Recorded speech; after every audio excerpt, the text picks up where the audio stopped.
you! You're scared. And you should be. This is not your company anymore. Leave the cheek of CM Punk.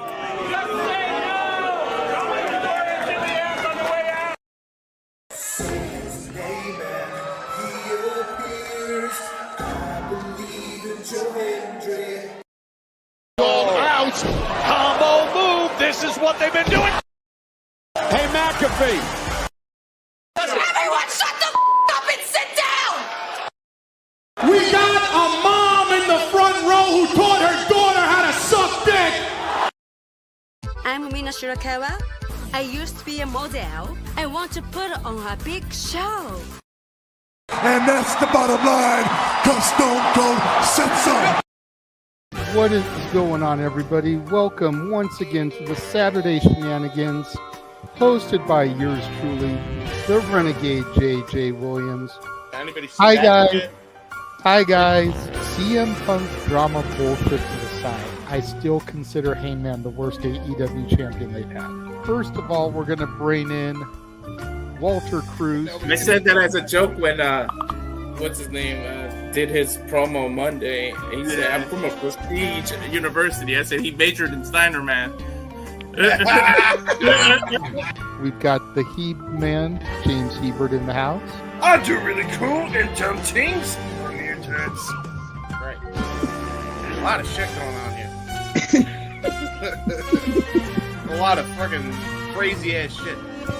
Where is Noah JD? Well, say his name and he appears, because we believe in Noah Foster. Fuck is this intro? It is one of those things where as fans we do have these desires for what we want to see, but sometimes you can't always get what you want, and there are reasons you truly don't get what you want. I wouldn't even listen to this in Grand Theft Auto San Andreas. What the fuck is this shit? God, rapid whack. Like I said, never been a greater time to be a wrestling fan, and with more companies in a more lucrative spot, in a more comfortable business spot, in a sense of mind, it seems, than ever. Again, WWE is not the only one. It is not the end-all, be-all. So let's go back to the Renegade Wrestling JJ Williams to get the official word. JJ, speak! Make sure you tune in every week, because you never know who's going to drop in to join the shenanigans. Catboy is in the house. Hello, my internet family. I say if you want to make them as evil as possible, make them really mad. We have Mansfield joining the party now. What is going on, Josh? Like I told no one when we were in Cleveland, him joining Chase U was just an unfortunate side effect of my shenanigans towards you, JJ. I know how it can get better, Noah. The panel chooses you. Shut the fuck up, Josh. He said that so like. They got so many intro back. Yeah, I was gonna say. Just think how you and I had lunch together the other week. That was different. Ladies and gentlemen, the King is here. Say his name and he appears. We believe in King A-Train. There are so many believers in Joe Hendry. The only person on this panel that doesn't believe in Joe Hendry is King A-Train.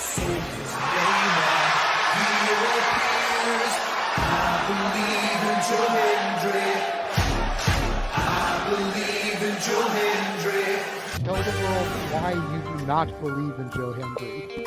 The reason I do not believe Joe Hendry is he is Fandango 2.0 in a entrance merchant. I rest my case, Your Honor. Hey! There's nothing wrong with being an entrance merchant. He has some of the best entrances of all time.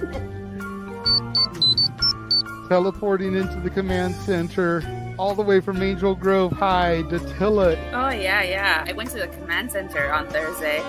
I went to Vasquez Rocks, which is where they filmed a lot of episodes.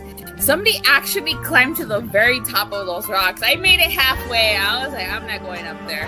Definitely Toni Storm versus Mariah May. That's the one match I probably am looking forward to the most.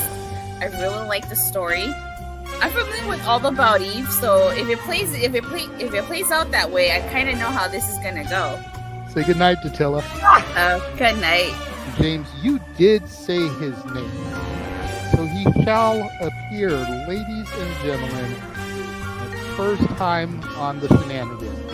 Jeff Meacham is in the motherfucking house. Ah! All right, we're coming in hard with the botch. All right, fucking hell. It's good to be back. It's good to have an opportunity to talk to the crowd on a Saturday. If you want to have yourself stomach through it, you can go back and watch when the Main Event Mafia took over Impact. That's what James is talking about. So if everybody just joined us, we're talking about people sedating people, attempted murder, boys, and tips. Welcome to Saturday Shenanigans, everybody. Aren't you glad I'm back? Welcome back, Jeff. Cool. Good evening, everybody, and welcome back once again to the weekly moderated conversation of wrestling madness that is the Saturday Shenanigans. I am once again your impromptu moderator host for the evening, the Superman Noah Foster. Thank you all for tuning in so much. Please subscribe, comment, and tell a friend. You want to dictate the conversation, super chat. It's as simple as that. City Brother Bear, good to see you. She does deserve the title, and I'm going to leave it at that. I'm going to be on my best behavior tonight. Probably not probably. Sorry, not sorry. Egg, it's a fit. Appreciate you all, as always. Without further ado, let's go ahead and introduce the rest of the cast. First and foremost, and so far only, it is the most reliable man, not named me, of the studios, and not named regular wrestling JJ Williams, who's enjoying GCW Live. It is, of course, Mr. Reliable, Walter Cruz. Walter, how are you? I'm doing well after that showcase by AEW there tonight. Both. Yeah, exactly. We're the best wrestle. Pay-per-view quality on regular TV, folks. I'm starting to buy more into that moniker. The more and more I see pay-per-view level television and these hungry roster demonstrating what the fuck they're supposed to be.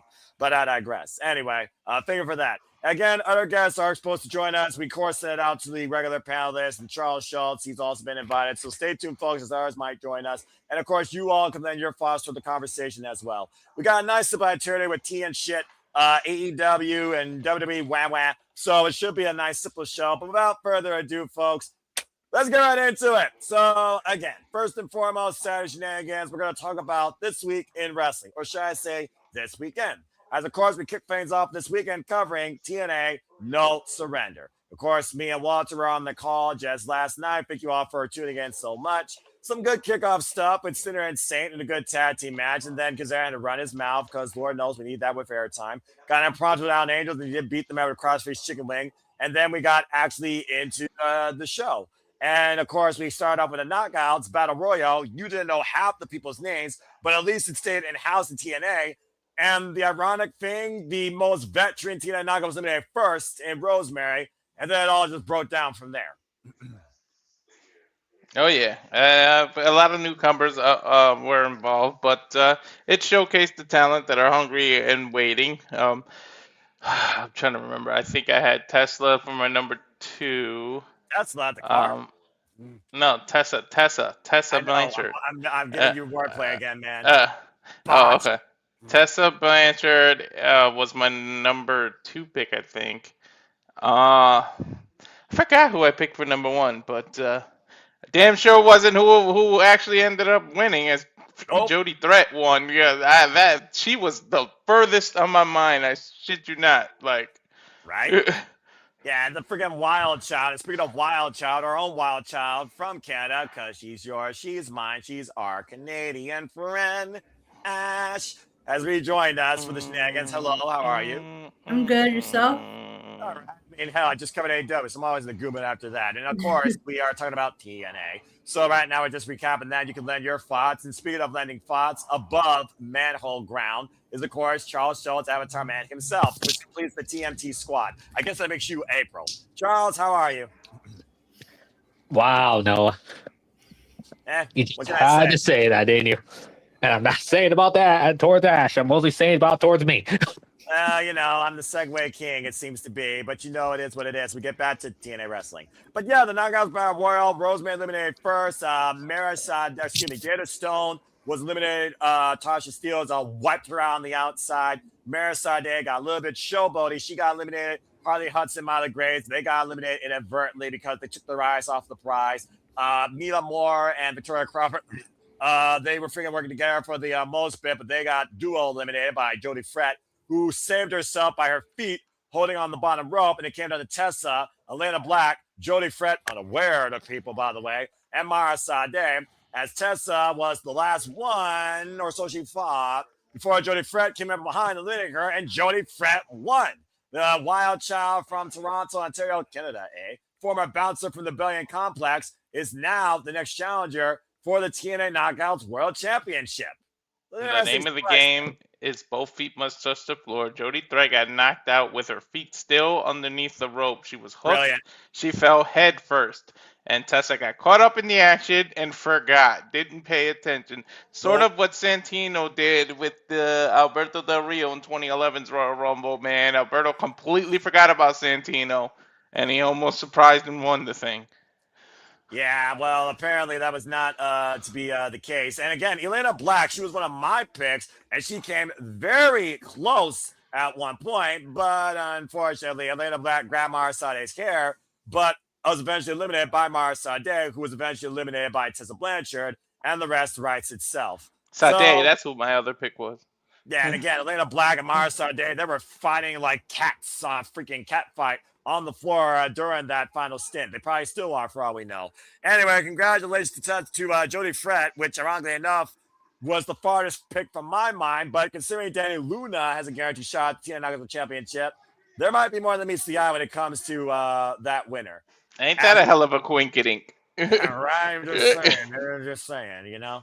As we go backstage, Mike Santana and Leon Slater with the lovely Mean Gene Miller, and they were hyping up the main event, but it was also announced throughout the night that either Leon Slater or Nick Nemeth or Eddie Edwards called their shot because they all have a chance to jump to the World Championship. The main event tag would have been thrown out. The other ones would be banned from ringside, and it would have become a singles match for the TNA World Championship. That was kind of the long story of the night to keep in the back of people's minds as we kept going. Westside Gun, Jolly Roll, and Teddy Swims were also in the building. Why Teddy Swims accompanied Trey Miguel, I don't know. But anyway, we go into the main card.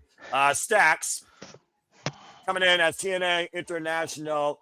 It's all right. I don't. Yeah, like I said, you know what? Like I said, we're just gonna keep it going forward here as always. And City by the Bay, appreciate you always as well. You good soul, you good man. Let's go ahead and continue on here. Walter, the opening match was Stats versus Trey Miguel for the TNA International Championship.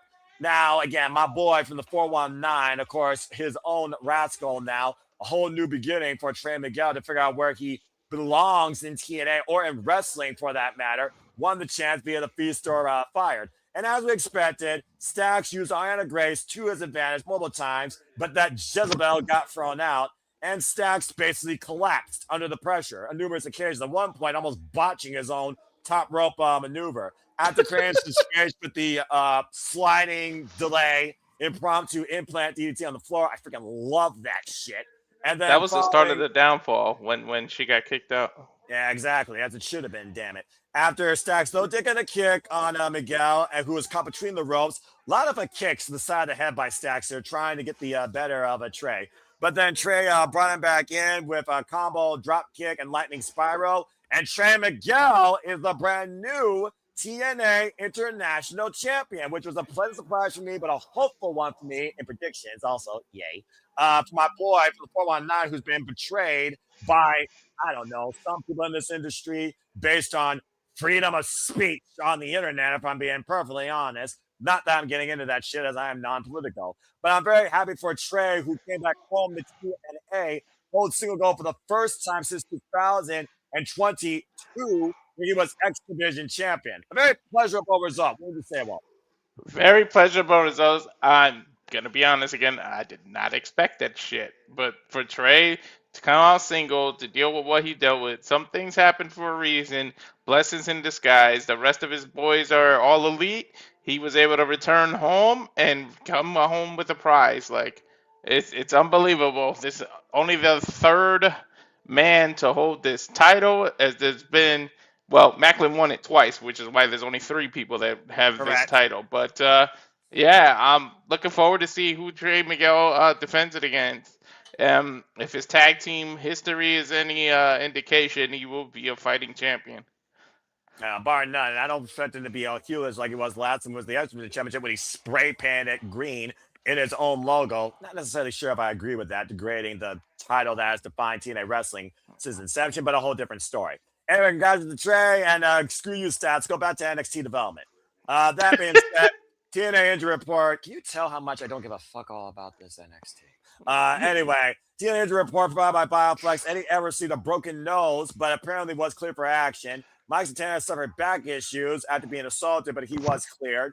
Jeff Hardy, dropped in his head by Bear Bronson, was able to compete. And Jada Stone, of course, being attacked by the Order 4 earlier. Tasha Steele spit out of her boots, by the way. Damn. As far as we know, she's under evaluation. As we move on from there, Flop Dollar wasted our time and wasted airspace. But we got the match of the ages, literally, with Action Mac Jackson taking on Vance Warner. Yeah, that was a thing. Biggest age gap I've ever witnessed. For those that don't know, Mike Jackson wrestles at 72 years old. He's been wrestling now for 52 years. So there you go. He was damn near older than the venue they were at. I didn't ask Alexa how old the Pinnacle is, so I don't know. That being said, it was simple. I mean, Jackson, he walked all four sides of the ring, went old school ×4. And then there was a punch to the face. He went ancient school. I'm trying to recap this super freak match. Jackson hit a net breaker for a near fall and then tried to hit a crossbody, but Warner avoided it and then connected with the pay window to secure the pinfall. And ironically enough, when this match was brought out of circumstances in regards to respecting a woman after freaking Vance Warner came in, kind of like insulted Gia Miller and Mike Jackson for that matter. Vance Warner commended, I guess, Mike Jackson for his efforts and stepping up and paid respects to him. And so did Steph DeLander with a handshake. I was expecting both of them to drop him like a bad habit. Much to Flop Dollar's chagrin, who can't run his mouth while his freaking verbal speech can't, catch checks out his ass. But he basically kind of insulted Steph DeLander and Vance Warner. Sounds like we're setting up a match with them. Black.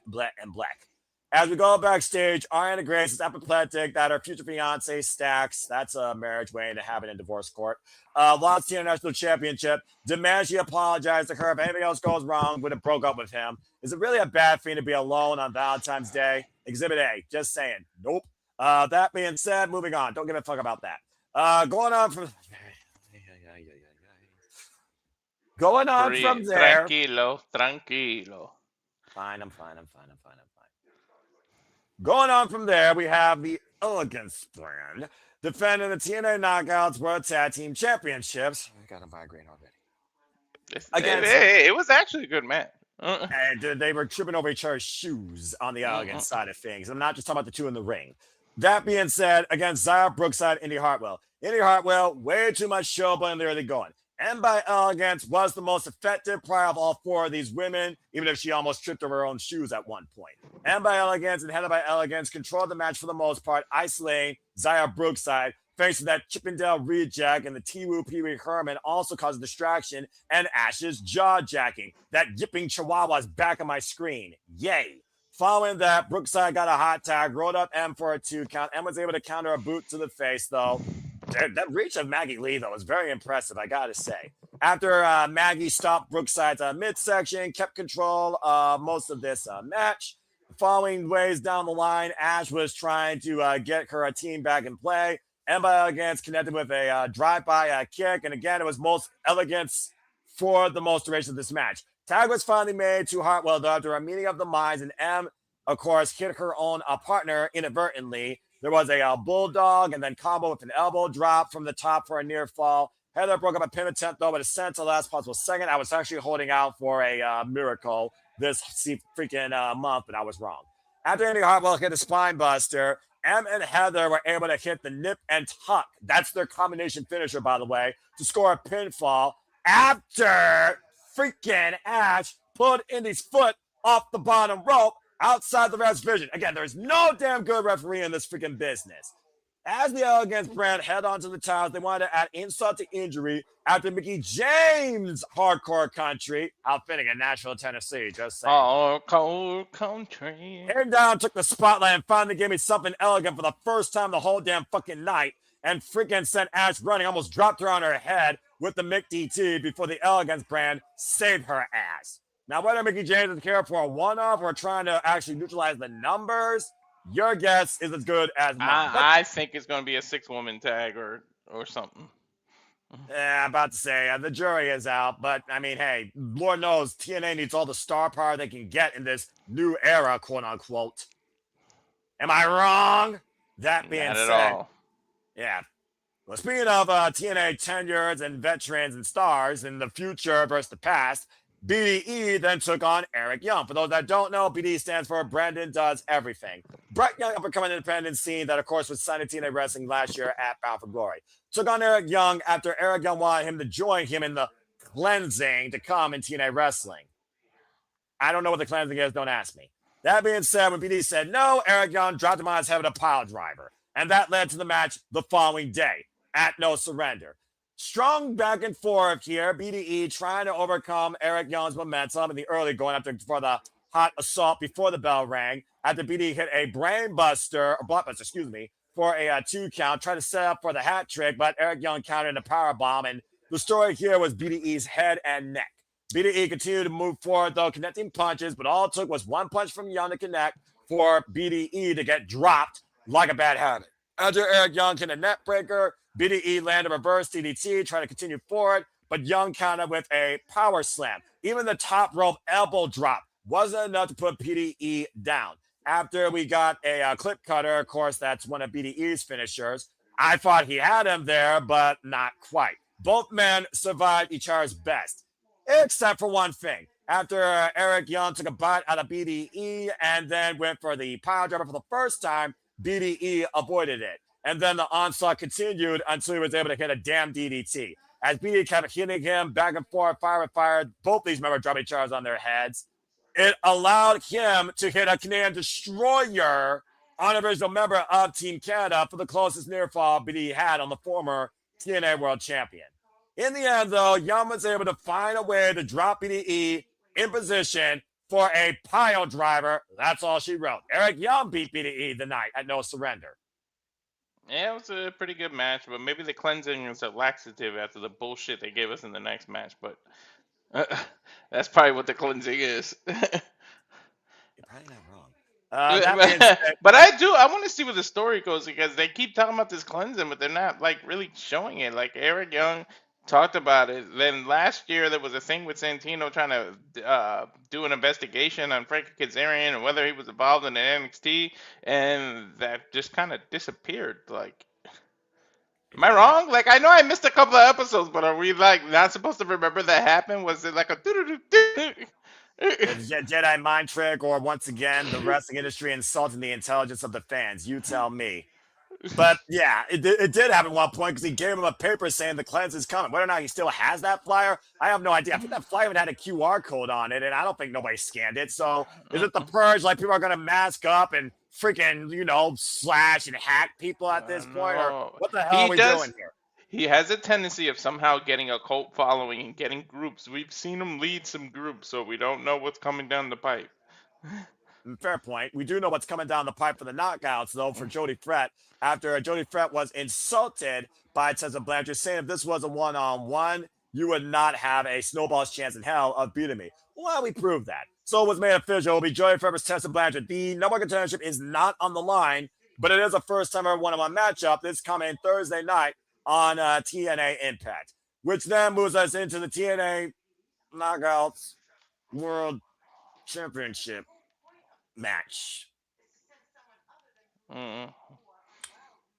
Match started off fast and quick. Laylan Lee trying to kick off Arianna Grace's head, connected with a drop kick. The only time Arianna Grace had a snowball's chance in hell was Danny Luna is back from visa issues, who has a guaranteed shot at TNA Knockouts World title, might I add, and it's already incapacitated Laylan Lee with a sleeper hold. Laylan Lee hasn't forgotten. It did allow Arianna Grace to get advantage, focusing on her neck for the duration of this match, with a net breaker that drove Laylan Lee down face first in the middle of the ring. As all hell broke loose with Danny Luna dropping security, and Laylan Lee went face first into the ring post, and then we got some suplexes. Laylan Lee was able to connect with a combination net breaker backslide for a pinfall attempt. Grace was able, though, to get Laylan Lee with a corkscrew uppercut. Layla Lee, though, was able to create some space between her and Arianna Grace with hammer fist to the head. Didn't hammer her head down hard enough, though. And Layla Lee was in control for most of this match. Dropping her from the top rope with a superplex, and both these women were worse for wear at this point. After hoisting up on the shoulders from Warrior's Way, Grace was able to get the fingers in the eye outside the red's vision, thanks to Stack's distraction, and Layla Lee was laid out on the outside after wiping out Stack's, the most annoying thing not named Ryan Nemeth. As Layla Lee tried to get back inside the ring, though, stolen from her father, Arianna Grace hits Layla Lee with the Cobra, followed by a facebuster straight to the knee, and TNA might as well be owned by WWE. Arianna Grace, the new TNA Knockouts World Champion. TNXT. I don't know. Hopefully there's some light at the end of the tunnel, but the less said about this shit, the better. Seriously, I don't know where this is going. Maybe it's going into the direction of Santino getting overthrown because of the stupid decisions he's been making, which is why we have another managerial character on screen now. So maybe there's some silver lining in the cloud, but even my booking and fantasy and the stuff that JJ that I do, I can't wrap my head around the decision and what exactly they did. I know he predicted it, and I'm shocked that they pulled the trigger, but we'll have to see. I don't think it'll be a long reign, and so your blood pressure will be fine, Noah, but we'll see.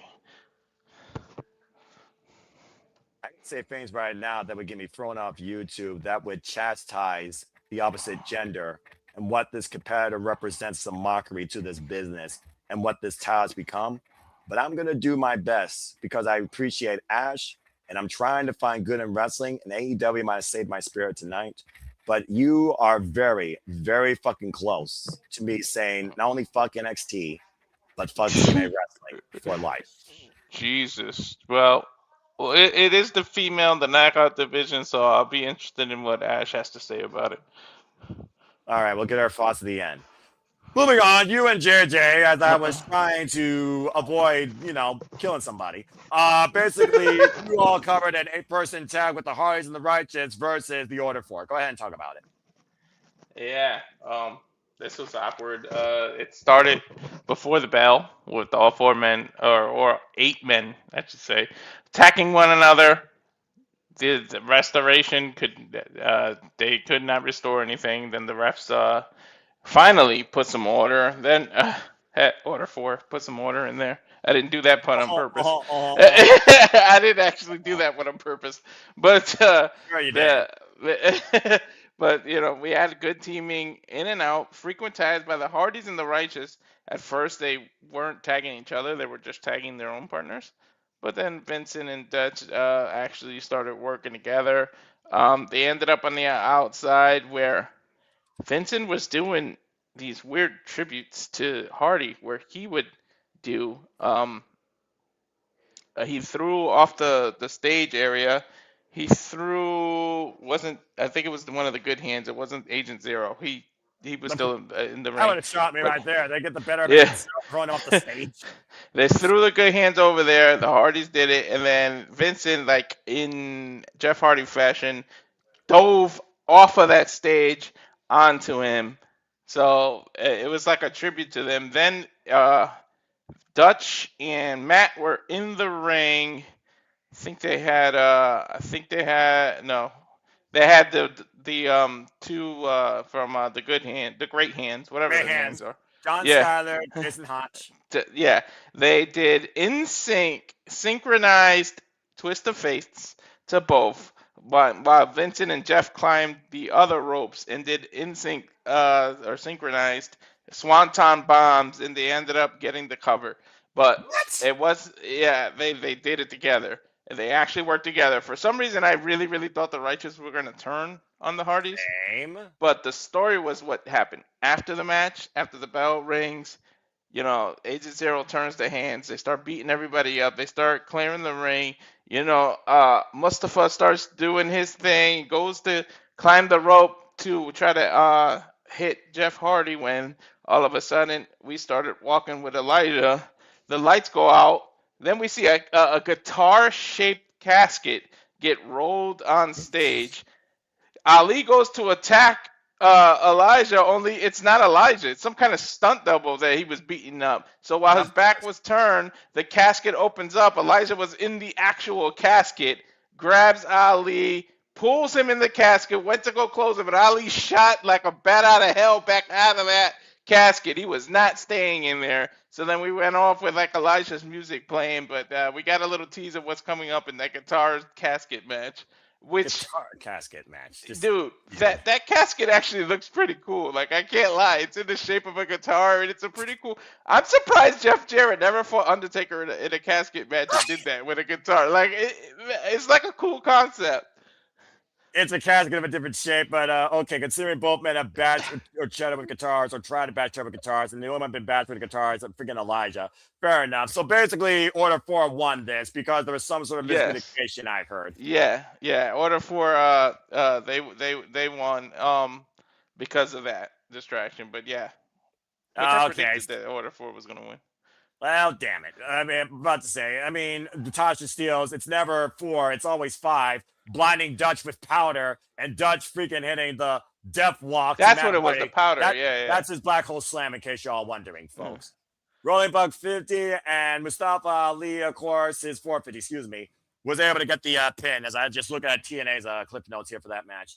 All right, fair enough. And then following that, Santino Marella, I'm sure he was pounding not as a father, but as a director of 40, was wanting a conversation with the new TNA Knockouts World Champion, but Daria Ray wasn't going to let that happen, even threatening Santino, who was threatening her with the Cobra, saying, I'm a former MMA fighter, and I will break that Cobra's neck.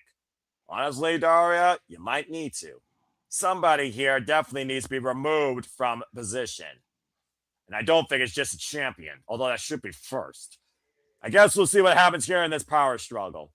All right, and then that leads us to our main event, which was probably the only worthwhile thing that whole damn night, as Nick Nemeth and Eddie Edwards, with a somewhat fractured nose, go after Mike Santana, the TNA World Champion, in conjunction with Leon Slater, the X Division Championship.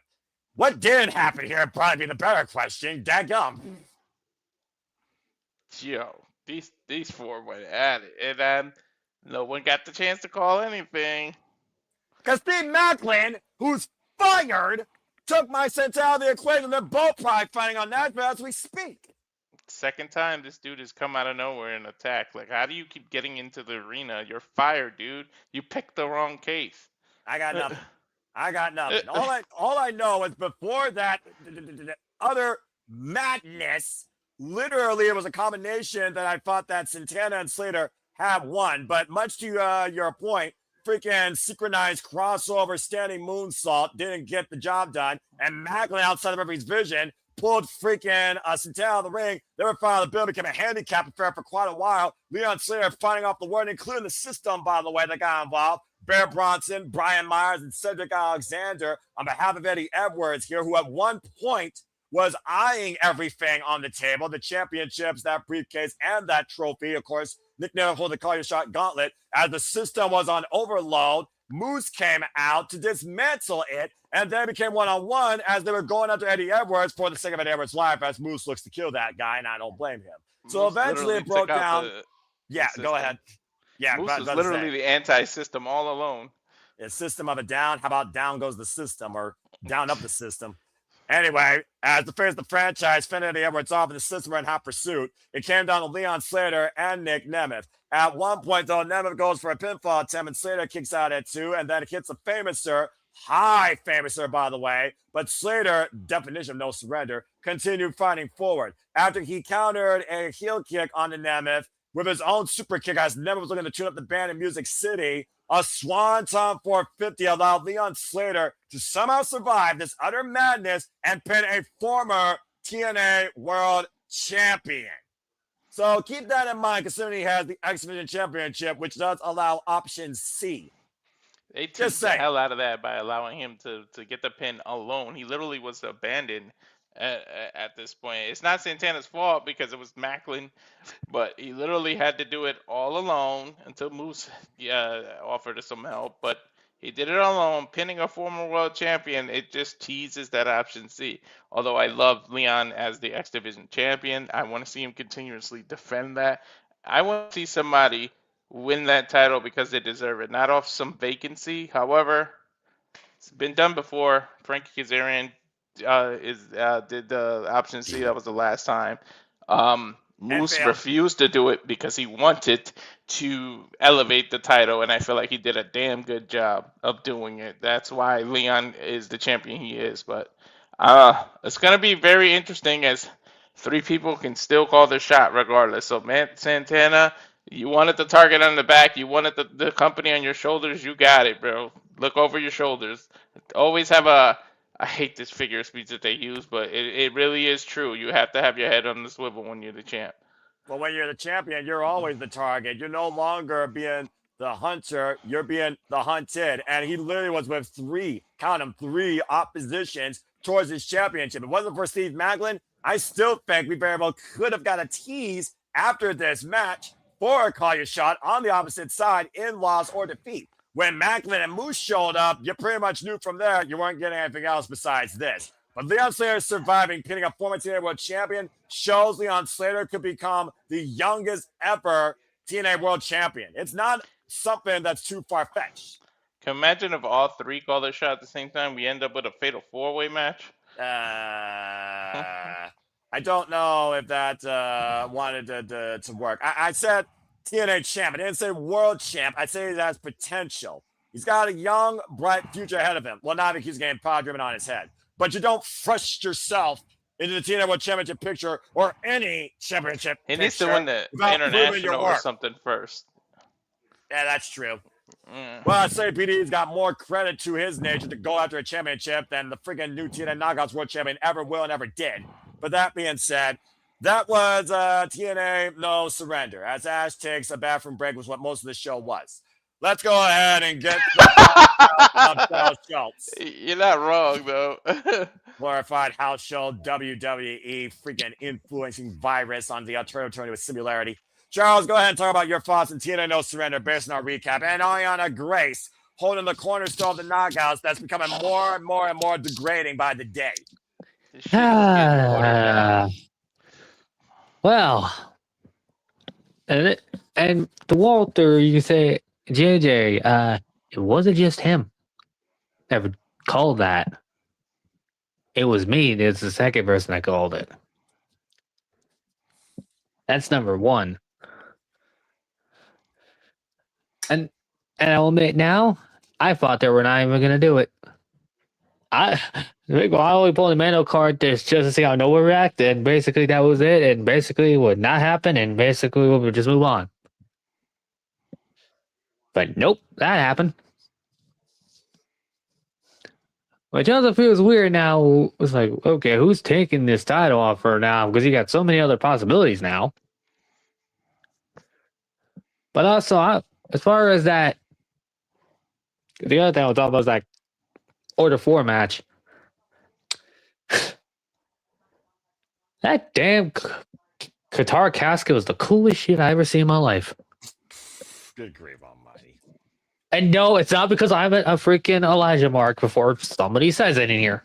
I'm looking at Noah. I'm not calling anybody a Mark. I'm not that cheap, unlike some people on the internet or most people in the net wrestling community. Continue. So that was cool.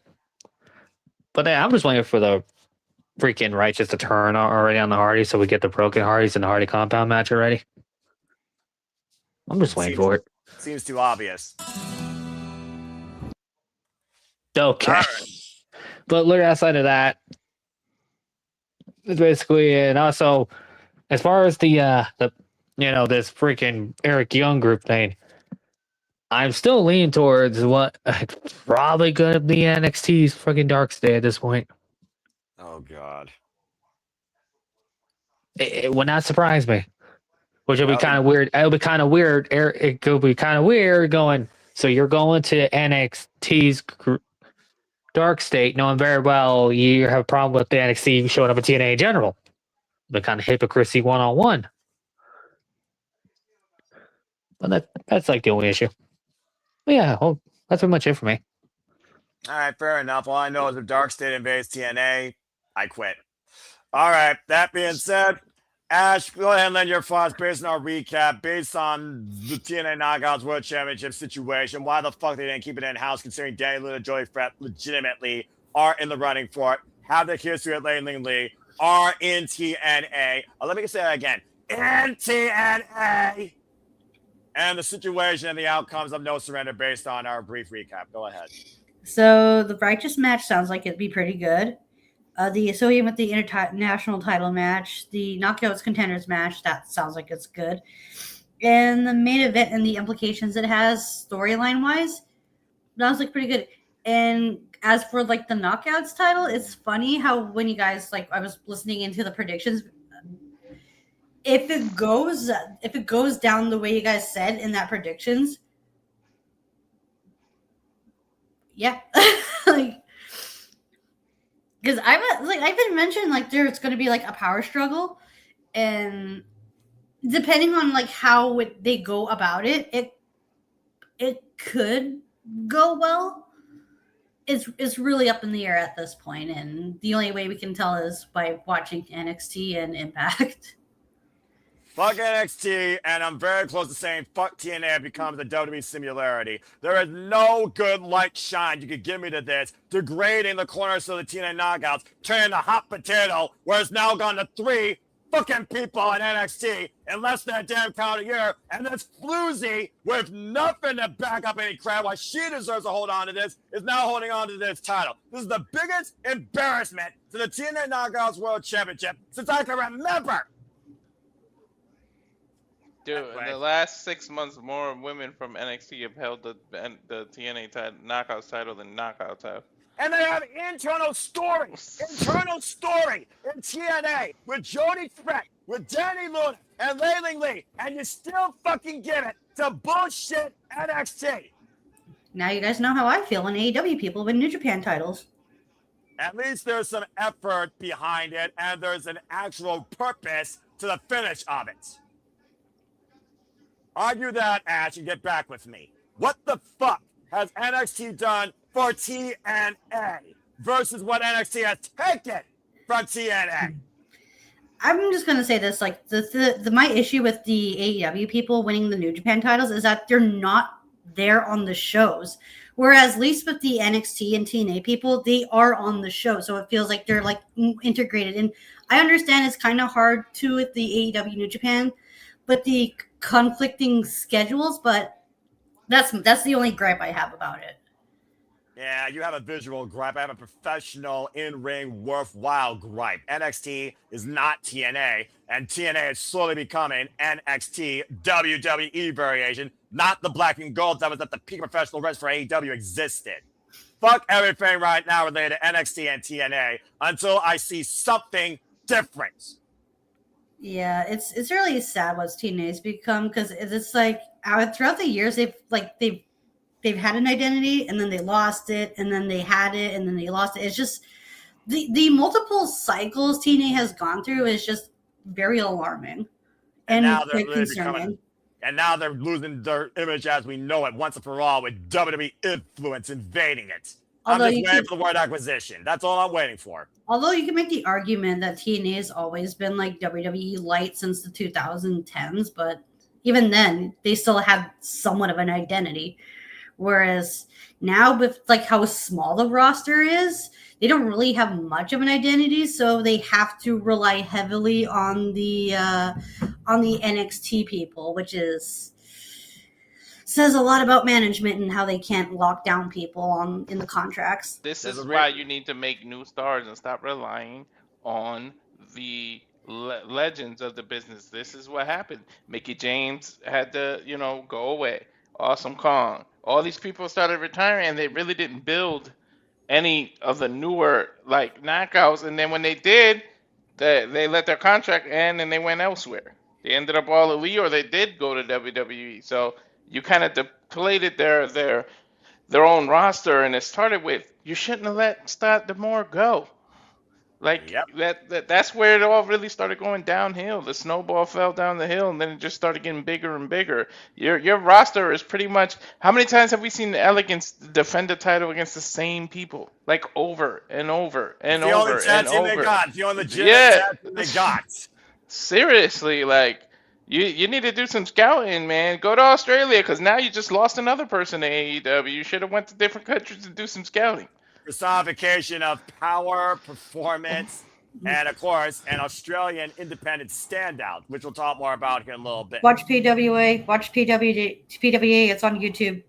Very good. You better call Stardom and start trying to steal some real true talent. You know damn well they ain't going to touch Stardom under the Bushiroad partnership with freaking AEW and New Japan Pro Wrestling. Not to mention, they already got their freaking dicks deep in Rosie Ogawa's promotion, Marigold, where they do the 1-year showcase with Io Sky and Mayu Iwatani. They're just waiting to get Mayu Iwatani at this point. They also have Prestige people that they can call up because Prestige is closing its doors, sadly, pretty soon.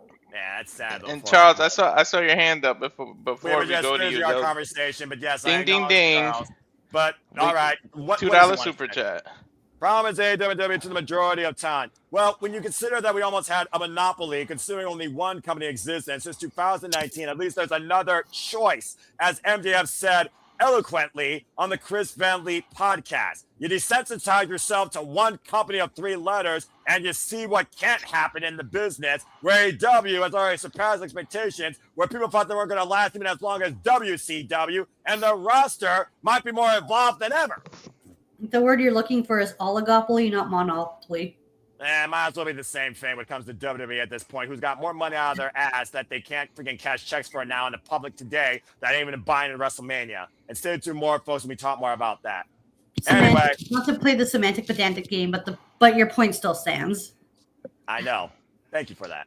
All right, go ahead, Charles. Charles, go ahead and speak regarding anything we just talked about. Well, one, I was gonna forgot to bring this up. It's like, so I guess Steve Maclin must have secretly re-signed then if he keeps showing up not once but twice. I have no fucking idea what's going on at this point. Which is very weird, because it's like he's not pulling. I think he's only the first person out of the Feast or Fire thing to actually keep showing up after getting fired without being repackaged as somebody else. Yeah. Case in point, Christopher Daniels got fired. We're back as somebody else, but he didn't. It took a little bit longer to come back as Daniels at least, but it still stands. It's like he's got to secretly sign it. Also, because you brought up the whole Knockouts title thing. Why is it that it only happened once with the world title, the men's world title, where Trick won the title, and then literally no NXT person has won that belt since Trick? But yet they're more heavily doing it from the women's side. Because they don't have the roster. They don't have it. And I mean, in terms of Steve Maclin, I don't understand. Like the last time you did Feast of Fire, you literally broke up Joya. So you telling me he could have came back and ignored the fact that you got fired, but you let him go back to Japan? You broke up one of the hottest acts that Noah used to love doing that song, him and I. And now Steve Maclin picks the case that gets him fired, but he still gets to show up 2 weeks in a row? Or two nights in a row? It's like you could have repackaged it. Like if you repackage Steve Maclin as somebody that's like, okay, that's fine because it's happened before. But like I said, the best example, Christopher Daniels. That's like the best example if it happened before. That's understandable. Yeah, and they don't need Maclin and TNA right now in the TNA World Championship picture because we literally just saw 3 targets to that title inside TNA in that main event match. Which is also another point. Sorry to cut you off, Walter. Maybe Maclin is the cleanse that Eric Young is looking for. Maybe the story ties up now. Maybe it's Eric Young pulling the strings, or the NXT tie-up that Macklin's working for NXT in a TNA thing since they let him get fired, and he's so pissed at TNA. And because there's still a crossover, he's technically still alive. I mean, he's also a former militant, and he knows how to literally insurrect and infiltrate. And we've also seen people in the military betray their home country. Benedict Arnold, anyone? We've seen it in politics all the time. Who's to say that Steve Macklin, to your point, doesn't jump ship now and go to fucking NXT, ran by Robert Stone of all people, and bring Dark State in to take over the house that let him go? Let's not forget, Steve Macklin fired the first militia before Mike Santana or to NXT invading and taking their championships. Which is the point. Which I questioned, like, him, that first time him, being written off all screen permits, like, oh, backstage saying goodbye. And then him attacking Mike Santana for wrestling over, was like, what did Mike Santana do? He wasn't the reason you freaking got fired. Like, why are you attacking him for? I was light bulb selfless. just went I was off. too selfless. I think I know what they're gonna do. They're gonna try to show that Santino's incompetent, letting a star like Steve Macklin get fired like that, and it's gonna be that Daria rehired him or whatever she's going by now. Daria Ray. Yeah, Daria Ray rehired him to bring him in because I would not let a talent of this caliber go. It shows you're incompetent. This is gonna all turn into like some kind of incompetent story of Santino. He can't run the show. He's doing favoritism. He's giving his own daughter title shots and getting the title. That's probably why they gave her the title as well. It's going to lead to Santino getting fired or pushed out of position, and Dario actually runs the show. That's what, now that I'm thinking about it, I think that might be where they're going. Well, it doesn't matter if it's still an inside job on a single person's agenda versus the well-being of an independent roster's outlook. Daria Ray, I agree with some of her stuff. I agree with Santino Morella's values of what he's been as director of 40 prior to TNA being owned on AMC by this Carlos Silva guy and fucking turned to a WT move farm. But the bottom line right now, Daria and Santino, two different mindsets, both of which are not good right now under this new era of TNA by any benefit. Daria could be then take over, run TNA, and Santino can shift over because remember, this dude in NXT, they purposely said interim. Santino could then switch and become the GM of NXT, and Daria runs TNA. It could be all, that's what it's going to all lead to. We just got to be patient. Walter. I'm about to say, go ahead, Charles, real quick. All right, now I know how JJ feels because you were in my damn brain. I was literally gonna say all that. It's like the timing it, like, well, you get rid of Santino, power of TNA. Look, consider Robert Stone with interim, and they keep bluntly saying interim, which I was right about because for the short term, might as well do Robert Stone until you find somebody permanent. But But it's like I said it. I said, Sean, you need to hire Santino to run NXT, and Santino himself liked my tweet when I said that. So it's like, there you go. It's like, there you go. Make it make sense, but also at least you take care of that issue, which also be funny if Robert Stone working for Santino. I was thinking to kick his ass before, which will be funny, just for hilarious on NXT. It might be worth a highlight for me on X, if nothing else. All right. But fair, interesting outlook. Either way, there is a change, not a cleanse, but there is a dark change coming forward in TNA, and I don't think no one's going to be better off from it. That's been TNA favorable to what TNA truly has been to those fans, calling it the alternative, where it becomes more and more of a similarity every day. That no surrender house show card couldn't be more proof of that. Ash, you have anything further you want to add regarding the outlook of the knockouts or authority or anything you've heard most momentarily, or the TNA World Championship for that matter? Do you think you know who the next challenge is going to be, and is it going to be Steve Macklin under Daria Ray's ownership? I'm gonna have to tune in to Impact to find that out because yeah, I got a lot of catching up to do on TNA because I wrote down like some matches from last month and I have yet to check out, so I'm gonna be like binge watching like TNA soon. Fair enough. Well, again, priorities are passions. Find the time. Don't burn yourself out. Charles, what do you want to say real quick? Ash, I'm just going to say this as nicely as possible. Your damn match launch list is going to be longer than the list of Jericho and the 1,000 holds. That's probably accurate. It's where I swear I'm saying it as nicely as possible. It's going to get big by the end of this year. Bigger than both of the list. Well, either way, in summary, for TNA No Surrender, don't surrender your time to watch the show as a whole. There was a couple of good moments, and then there was the main event.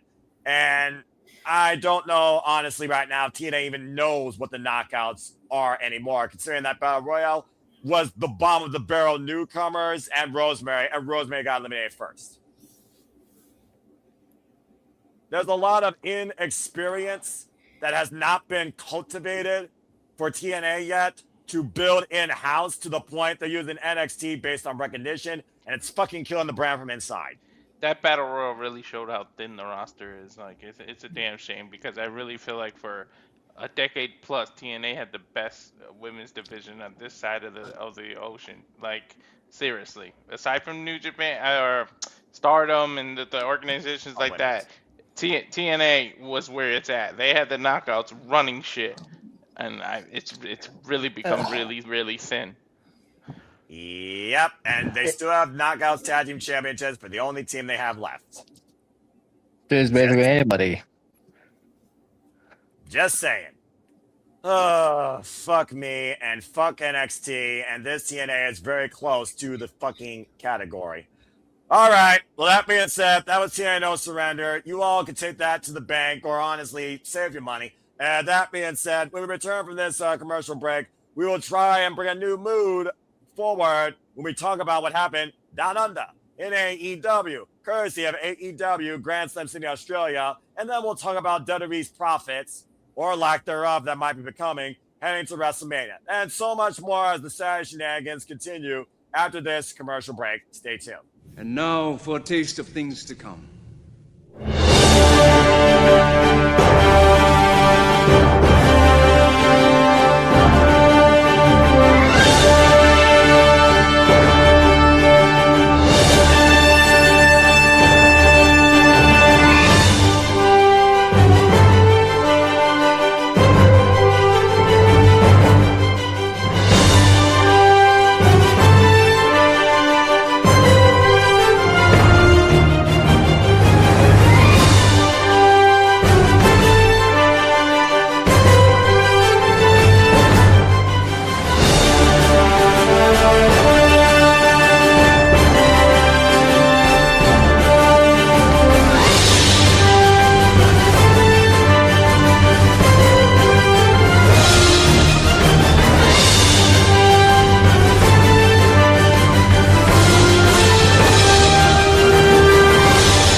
And as always, here at the Simple Hour Studios, we truly encompass, embrace, celebrate, engage, pontificate, analyze, criticize, fantasy book, and react to all the wrestling. And welcome back here to Saturday Shenanigans for this fine, simple eve. I'm Noah Foster, hosting and moderating with the rest of the reliable Walter Cruz, Charles Schultz, and our Canadian friend Ash. Well, that being said, we go from a nonstop buzzkill to a nonstop wild night of professional wrestling action and introduce a newcomer. So let's go down under to Grand Slam, Australia in Sydney as AEW brought tonight AEW Grand Slam Australia. Let's go ahead and run down the card. First and foremost, Walter, why don't you go ahead and kick things off and give Marshall the highlights here, and then me and Ash will bounce off you. Opening match, John Moxley, Konosuke Takeshita, AEW Knockouts Championship, John Moxley, Konosuke, 3. You're muted. A botch. Crazy ass match. We started off with these two literally on fire, chopping the shit out of each other, hard hitting right off the rope. Of course, Continental rules. Nobody can interfere. Nobody can be in the ring. You have a 20-minute time limit, which is important for the ending. And that's about it with the rules. But yeah, they hard hitting kicked out. Takeshita got hit with that DDT. Is it still Paradigm Shift? The Death Rider. Triangle Death Rider dropped on his damn head. Yo, the angle at which he got hit with that damn DDT was ridiculous. I don't know how he kicked out of it. I think it was pure instinct, seriously. He kicked out. The chain wrestling, that John Moxley's chain wrestling is very underrated. To go from a dragon sleeper to a sleeper to an arm bar to the bulldog choke into the armbar. That's what he did. Yeah, exactly. Well done, by the way. Remembering that sequence, very impressed. Yeah. Continue. yeah. His chain wrestling is very underrated. But then Takesha, I don't know how many times he hit him with that damn knee, but he kept kicking out of the knee.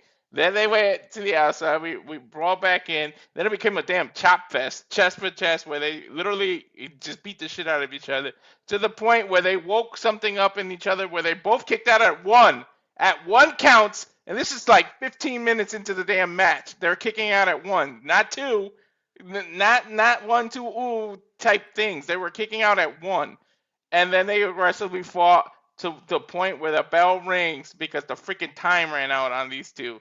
So I don't know where this leads. You got to give me the rematch. Hopefully, if it's in Sacramento, I'm taking my ass out there. But at some point, we got to get a rematch between these two because it ended up in the draw. We don't know anything. I mean, at one point, though, you saw the way John Moxley took back-to-back exploders, still staring back up to his feet, and then Takeshita fucking killed him practically with that freaking knee strike, and we thought that was Takeshita's moment, and it still wasn't freaking enough. The only thing Takeshita didn't freaking do was the freaking Raging Fire. He did it after the fact. At one point, they headbutted each other so damn hard, he legit cracked John Moxley open, and then as soon as they heard 30 seconds remain, I guess they went to another gear that was possible, to your point. Explosive lariat out of the corner. Takeshita kicks out at one. Takeshita rolling elbow. John Moxley kicks out at one. Running knee strike. Back on Moxley's head. Kicks out right at the nick of time. Bell rings. Time of the draw. You can see the visible anger legitimately on Kenozi Takeshita versus John Moxley, who was, I think, a little bit frustrated at this point, as you thought they were going to be like, we got to run this again. You still think you're better than me? No, you're not. They go face to face, and what did Ash saw? They came to blows. Takeshita dropped John Moxley with the Raging Fire and emphatically flipped him off. Mm-hmm. Yeah, this was like a very nice, hot way to kick off the show, get the crowd pumped up, and I'm looking forward to having these two go at it because I don't think they're quite done yet, especially after what happened the post-match, because those final stretch of the match was ridiculous in such a good way because I love that. My God, what a hot start to the show. Yeah, I almost felt bad for the next match because they had to follow that because, wow, did those two go at it.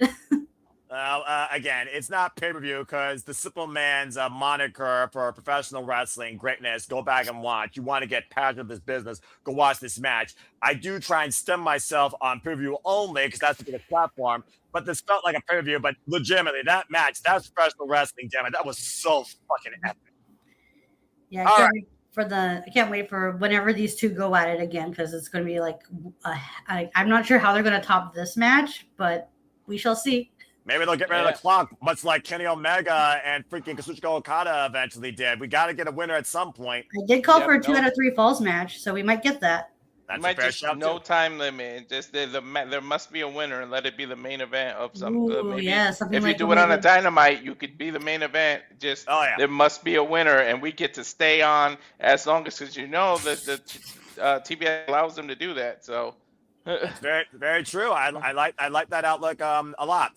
Meanwhile, we go back to what happened Wednesday night as Thekla became the brand new AEW Women's World Champion and one hell of a fucking strap match. And those bitches lashed each other hard in the face. Scarlet Canvas painted beautifully was the story here. Triangle of Madness, though, got involved as Thekla trapped Chris Statlander in her web of toxic madness, and Thekla prevailed, but Chris Statlander says, karma isn't a bitch, it's a cosmic killer. You may have gotten everything you want, but I'm going to make you regret everything that you wanted. So Chris Statler is not done with Thekla by a long shot, and I'm here for it.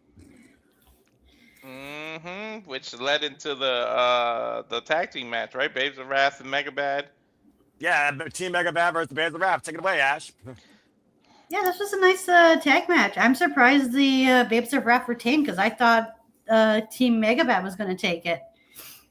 Well, it was good tag team cohesion on both sides, and honestly, Penelope Ford and Harley Cameron, they did the heavy lifting, despite the fact they weren't the power players. Of course, you did get your tease of what you love, big, powerful women, Win Will Nightingale, Megan Bang, collided for a small duration, and I hear that cheeky smile on that sultry voice. As is in her own elements, you could tell. I want to see that match so bad. Megan Bayne versus Willow Nightingale, especially for the TBS title. That'd be really cool to see. Well, considering what we saw at the end, that might be not too far-fetched. As, of course, Harley Cameron came back home, second year in a row, to make them feel the wrath. And this was literally her home turf, of course, as she's from Queensland. A lot of back and forth. Here's some technical cohesion. There was a follow-up at one point into a single-leg crab reverse by Bayne, by Harley Cameron. Look at Harley Cameron here outsmarting Megan Bayne and outpowering her and outmaneuvering her. How far that she's grown. But Penelope Ford was able to break it up with a kick. Then Nightingale put forward, of course, with a ridiculous overhead shot. Immediately was taken down by Bayne as the Megasis showed her wings. And Harley Cameron kicked Megan Bayne in the gut and hit an Australian destroyer as everyone was down. And this was very deep into the match. As all four fought back up, we had a pump kick, Russian leg sweep combo. That was really done nicely by the Bays of Wrath, by the way. Backpack senton, as I always love them to do. Megan to the Will Nightingale and Harley Cameron. It didn't near fall, though. Of course, we had running clotheslines. Bayne was able to get the flying lariat. Again, the way she soars is just downright freaking incredible. Anyway, as Penelope Ford hit a moonsault off the top rope, it allowed Harley Cameron out of nowhere to beat freaking Penelope Ford with a backslide, driving her down, high stack, and Harley Cameron retained the titles. But the story was after the match as... Ladies and gentlemen, you are looking at the personification of performance and power at an Australian stand, one of the hottest free independent rising stars and agents from Australia, Lena Cross, much to Walter's point. And Lena Cross has tag rivalry history as well as tag team history with the Megasis Megan Bayne. After Lena Cross came out of nowhere and dropped freaking Harley Cameron with a fireman's carry TKO, and then Megan Bayne speared Willow Nightingale as Penelope Ford got in between these two stat powerhouses. And I think you just got a mega bad trio in AEW. Bro, she puts the mega bad. I was like, holy shit. I think she's even taller than Megan Bayne. Like, she is, actually. Yeah, like, holy shit. The fact that these three are together, this is going to be an unstoppable force. Whoever they set their eyes on, like, I'm sorry, man. Bays of Wrath, I love y'all. Y'all the team. I love Willow. You're the inaugural champion, but, I mean, at this point, you're probably just keeping the titles warm for these three. I'm about to say, we got some trios warfare developing in this women's division. All elite women with the best wrestler. You got the Cosmic Babes of Wrath. You got the Triangle of Madness. And now you have trio mega bad with the newest addition to the AEW roster, Lena Cross. See what happens when your females division is actually stacked? In more ways than one. Ash, anything you want to add further to that? And by the way, look at the picture. You talk about TBS champion. Look what Penelope Ford passed off to the Megasis. Are those the tag titles? Is that the tag titles? As the tag title in one hand, the TBS title in the other. Interesting to see Megan Bayne having both titles would be crazy. I mean, that's what Willow Nightingale has currently right now, but Lena Cross just dropped her like an easy habit. All I know is I am so damn excited to see Lena Cross in an all-elite ring. I also want to say this: Harley Cameron had a really good showing in this match. Like she was the star of the match. As she should have been, because again, youngest athlete here, 3 years in her career, and 1 year later back home, bringing home gold. I was very happy that she got the win. And a simple fundamental move, a backslide, high stack, driving her way forward. Penelope Ford couldn't escape. Just using all her momentum to her advantage. Exactly. Well, moving on from there. Speaking of momentum, who's got momentum heading towards the AEW Men's World Championship since Heyman and Page and Andrade Igalo made it to the finals of this impromptu tournament of sequence, shall we call it. As we had Cowboy Shaznak down under in Australia, Heyman and Page and Andrade Igalo, they hit hard. Go ahead and talk about this match, Walter. Yeah, they right out of the gate they hit each other with, or at least tried to hit each other with their biggest moves. As Andrade immediately after a headlock set up for the what's it called, the DM, When Hangman kicked him in the gut, right, and then he immediately set up for a buckshot, but Andre kicked him in the gut and hit Tranquilo pose into the ropes. Hangman kicked out of the ropes. I think it was a crossbody that he hit after that from the top rope, and then Andrade hit him face first into the apron, which was ridiculous.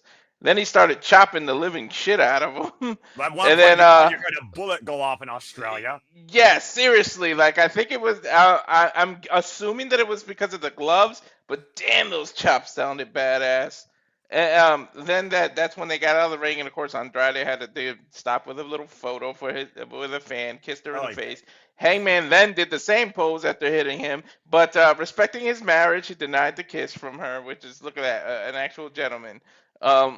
Then Hangman, what the hell did he do? He slammed Andrade, then he splashed on him, then he chopped him in the corner, placed him on the freaking turnbuckle, but of course Andrade blocked a superplex attempt before trying I think it was the sunset flip at that point. Yeah, sunset flip, and then Andrade at one point got stuck with a high impact Liger bomb for a near fall, grabbing the back of his head and neck. He might as well been the side of the ceiling.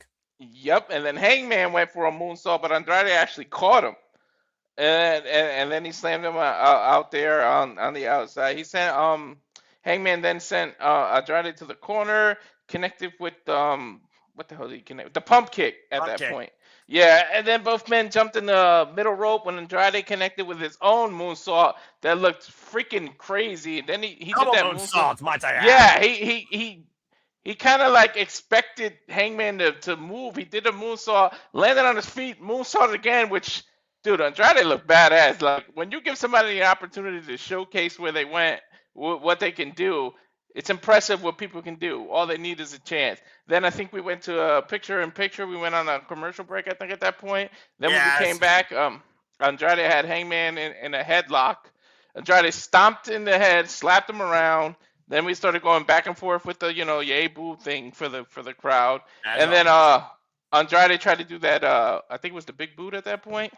Yeah, and then he faked him out and cracked his face with that spinning back elbow. That might as well be lethal. Eat your heart out, Judas Effect. Yeah, Hangman caught his feet, and then he went for that suplex, but Hangman landed on his feet, turned him inside out with that damn lariat that was freaking ridiculous. That's when I think Noah taught us the difference between a lariat and an actual clothesline. Well, the clothesline is what you run into. The lariat comes straight fucking at you. Yep. Then he hit another. I think it was a lariat in the corner. Damn, trying to remember this is hard. A lariat out of the corner, and then he hit that power bomb. Right? He hit the power bomb after that. But of course, Andrade hit the straight jacket DDT for a near fall, the same move that got him the NXT champion against Drew McIntyre in the Black and Gold era. And then at this point, you said yourself, both men were in a near fall exchange when a dead eye out of desperation was played, and both men were down. Yeah, but there was a point where they were on the freaking apron, and I called it. I was like, he's gonna try to do the dead shot. He tried it, but Andrade slipped out of it. Thank goodness, because it would have been over. Andrade would have lost some height. Well, I mean, it would have been the neck, not the. Never mind. That being said, at this point, at the end of the match, the referee was being distracted by everyone's favorite, Don Callis, when Andrade tried to go for the hat trick in a row of low blows. He did it to Swerve Strickland. He did it to Kenny Omega. Hangman scouted, and then my monitor went out for a split second. But then I saw Hangman in position, buckshot lariat. Hangman's on his way to Revolution. Yep, he did hit him with the DM though, but somehow he freaking kicked out. It was the Hammerlock DDT. He didn't hit the DM after the first attempt earlier. He tried for the DM, but then Hangman counted into that Deadeye towards the end. Again, that's when they went into that pin attempt exchanges thing. The Deadeye, the DM was introduced first against Swerve Strickland when they faced up for the first time ever, and that's what he used to beat Swerve in his return to AEW singles action on Dynamite. And he's used it since then to get each win. He was unable to get it on Heyman this time, and also the low blow. And pretty much that cost him. Heyman had Andrade his first singles loss. So Hangman is the next. I guess I'm assuming. I don't think they said it, but I'm assuming it's at Revolution, his title shot. Correct. AEW Revolution in Los Angeles at the Staples Center. So again, Ash, hell of a hard-hitting number one contenders match. Yeah, this was a fine match. I love how motivated Andrade is right now, because we talk about when you hear like certain wrestlers, sometimes they just need a change of environment, and that was the case for Andrade. This run seems to be going a lot better than his first run. So hope his momentum continues. I mean, he's been a champion already in Germany. He's been wrestling in HOG. He's got a chance to get a title in New Japan Pro Wrestling. Not to mention, he's a financial backer for the United Empire. So again, things seem to be going up for El Idolo, even though he is not going to be in contention for the AEW World title for now. I would not rule it out, though, him going after that championship some point this year. Whether or not it's against MJF or somebody else, yet to be determined. Mm-hmm. But now it's time for Ash to take center stage with her most fun match of the night. Ash, mixed tag team tornado, hair versus hair match. Go ahead.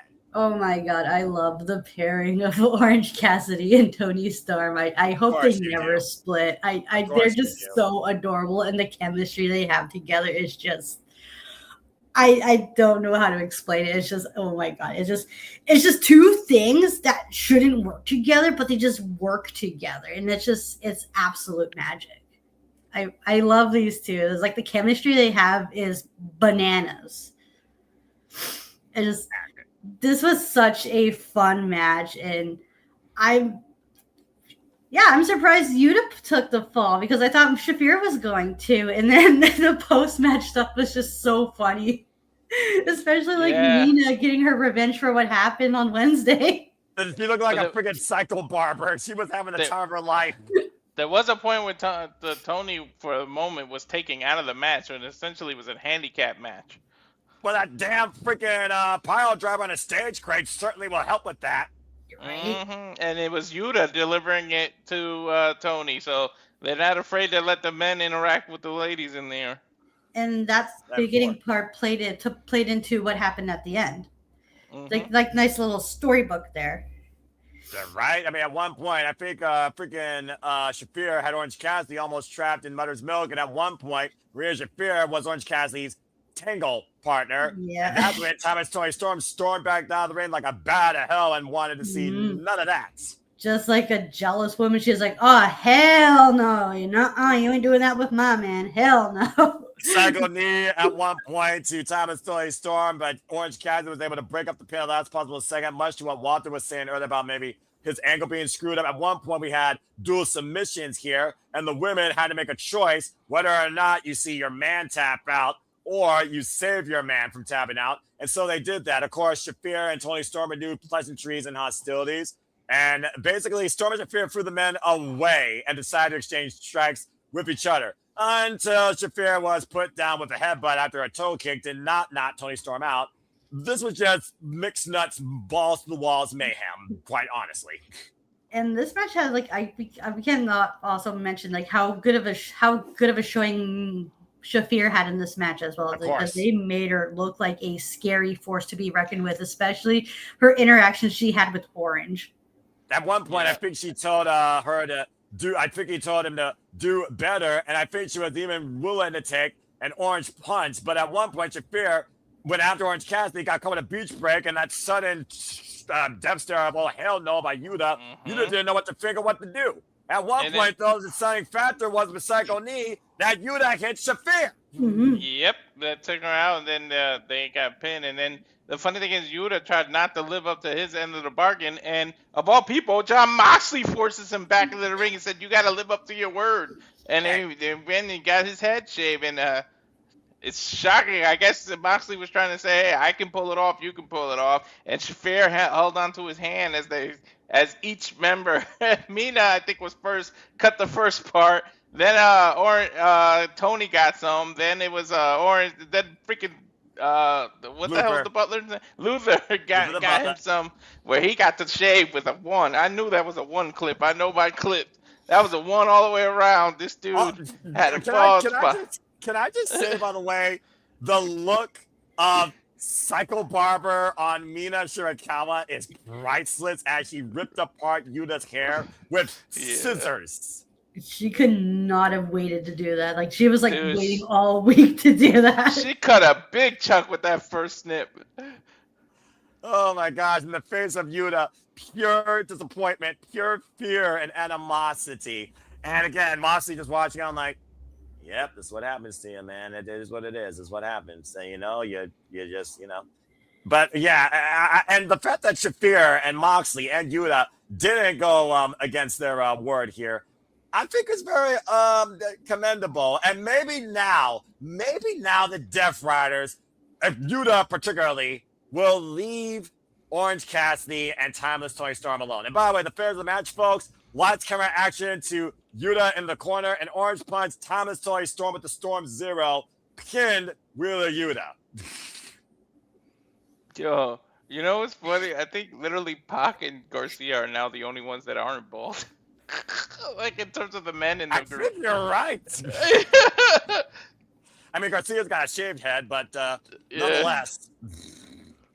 And Shafir, of course, grabbing Yuta's hand in ultimate embarrassment. I guess Pac has the longest hair out of everybody now. I guess so. I think that's accurate. I think you're right on that. Because I think Pac's hair is just as long as mine, if not longer. Well, at least your hair is nice and lovely, and Shafir still can square up with that ponytail. Honestly, I fear what a buzz cut Shafir could be in AEW. Oh my god, she would pull that off really well. Like that would add to the intensity she has. Dude, you thought she couldn't be any scarier. Like, wait if she had to shave her damn head. Right? Well, at the end of the day, what's next for Time to Citrus and Shafir with a Yuta? Stay tuned, folks. Good grief almighty. That was ridiculous. Well, again, you reap what you sow, or in this case, you pay for what you get cut. Freaking Luther just as a barber, too, with the freaking tiny Italian mustache, nonetheless. Brilliant. Mm-hmm. I'm very curious to see what he looks like on Dynamite now as a bald man. Join Claudio Castagnoli. Oh man, I'm not. It's gonna be a while for me to get used Somebody's to it. got to fix the hair because it was all long strings on the side with the balls in the middle. And then Timeless Toy Storm literally raveling in it in the ring as only she could. What the fuck? Right? Just like swimming and it's like, oh my god, you are such a. I said like you are such a nut bar, but I love you. The nut bar. You know what? That might be a polite, accurate term for what Timeless Toy Storm continues to be. Then we went from the ha-has to some serious ladder bullshit. So take it away, Noah, and tell us what happened in the TNT title match. Jesus effing Christ. What didn't happen in the TNT Championship ladder match with Kyle Fletcher and Mark Briscoe? I mean, they pulled every damn ladder that wasn't connected to a kitchen sink from underneath the freaking ring. It face really picked up, though, with a ladder suspended in the corner, and Mark Briscoe freaking lawn darted face first into it, but the ladder almost exploded like a catapult off it to the other side of the ring, thankfully not into the audience. And then freaking, Mark Briscoe got thrown into the apron, and Kyle Fletcher continued forward here. And then Kyle Fletcher was slammed into a ladder, threw him backwards halfway up in the mat. And freaking Fletcher got busted open during a restaurant quality picture-in-picture, I believe. And then we had a suspended ladder bridge between a ladder and the outside of the ring after freaking Kyle Fletcher did a moonsault off that damn freaking ladder, because of course he did. By the way, that freaking throw by Briscoe, though, into the apron with the ladder and that thud, and Fletcher up on the ladder, busted out a moonsault. Crazy motherfucker. Of course, the only thing Fletcher did. It almost was like he was working as the face here because he was home. Well, you know, I mean, he definitely got the homecoming reaction. He said he wanted to be welcomed as a homecoming hero. Also, before this, he asked Okada to not get involved here, much like how he didn't get involved in the TNT Championship match on Wednesday, because we are Proto-Okada, as both of them now are champions, and Okada has respected Kyle Fletcher's wishes. And so far, Kyle Fletcher, he's been getting it done on his own. Wednesday night, and here, even Don Callis, the commentator, did not get involved. He let these men bruise, batter, bludgeon, nearly kill each other, and mostly made each other bleed. After the froggy bow on a suspended ladder bridge, though, to Kyle Fletcher, Mark Briscoe went after the title. But again, every time you fought one of these two men was freaking down and out, they weren't. I don't know how that's possible. As Briscoe saw his chance, he was slowed down, of course, bleeding like a sieve. Fletcher was able to stop him. And then a power bomb through another ladder. That ladder warped, by the way, in the most weirdest way I've ever seen, by the way. Somehow, Mark Briscoe was able to stop Kyle Fletcher's ascent. And then a freaking crescent kick with additional shots. I mean, Briscoe down on the mat. a ladder bridge between the turnbuckles and a ladder in the middle. You've all seen how this worked before, right? And then for a duration, it was almost a matter of which man's going to have the wrong step first or get killed on the suspended ladder bridge. And it turned out to be freaking Kyle Fletcher, who got jet-drillered through a suspended ladder bridge. And he was in a freaking heap. Bodies and ladder screw everywhere. Daggum.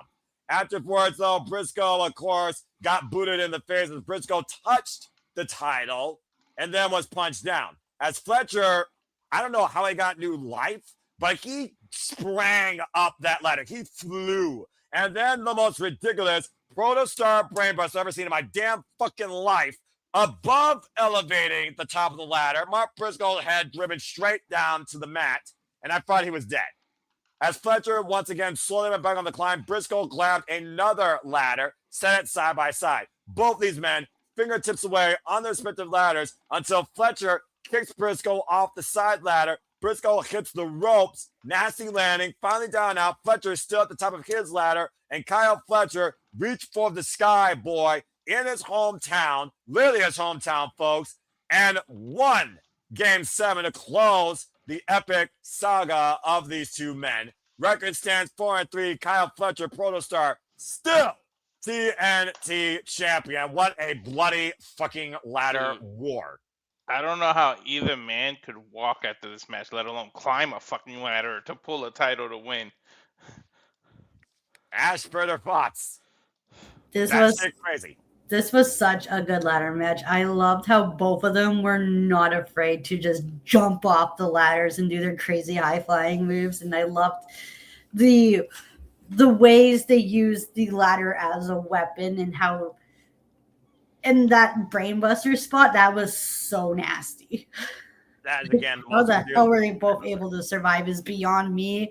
I'm happy Fletcher won.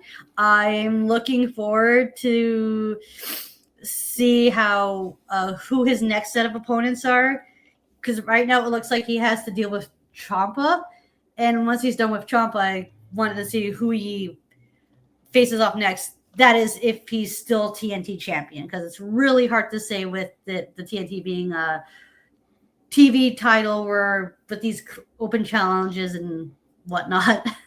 Yeah, and I do, and again, Kyle Fletcher, we'll see what his next open challenge leads to, but yeah, I mean, they walked ladders. They screwed each other's bodies through ladders. They jumped off ladders. They jumped through each other off ladders. They drove each other through ladders. At least 2 ladders was buckled by each man's body, one by their spine, the other one by their damn fucking head. Holy hell, I haven't seen ladder car wrecks since Cody Rhodes and Kevin Owens last year at the Royal Rumble. A ladder match done justice, but the ladder is not just a tool of success, but an instrument of destruction. And the only thing that limited you was your reckless abandonment, your lack of fear for your own well-being, and your vindictive, violent imagination. And Kyle Fletcher, Mark Briscoe, checked all the boxes off in spades. Wow. Which then, of course, was our semi-main event before we got to our main event for the AEW World Championship, as Maxwell Jacob Freeman, MJF, defended the gold against Brodie King. And honestly, the story of this match, it was a long, drawn-out way to overcome the big man to the finish on one leg. Wouldn't you agree, Ash? Absolutely. Just the way MJF picked apart Brodie King's leg. So, Forever exalted. Right, sorry. Oh, you're good. Sorry, I'm getting my Brodies mixed up. So yeah. There's too many Brodies in wrestling anymore. I mean, we got Brodie Jr. for Pete's sake, so you're fine, but also Botch. Yeah, sorry. Y'all good. I do miss Brodie Lee though. He was one of my favorite TNT champions. Same. So yeah, Brodie.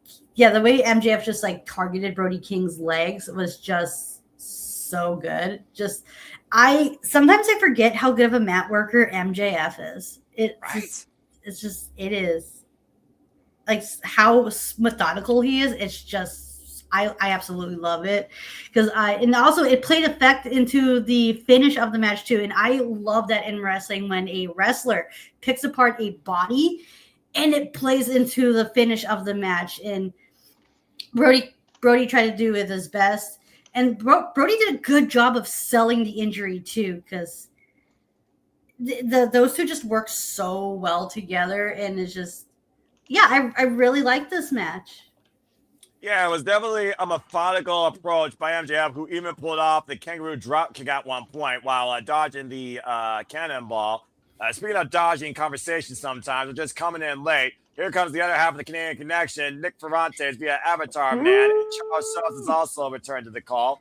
First and foremost, Nick, how are you this evening? I'm good, boys and girls. I'm good. Glad to hear, man. Good to have you here. Happy Valentine's Day to all you folks out there. Well, that's nice, but I don't give two shits about what this team's about outside of the fact that I love professional wrestling. But to you and the misses, all the best. God bless both of you.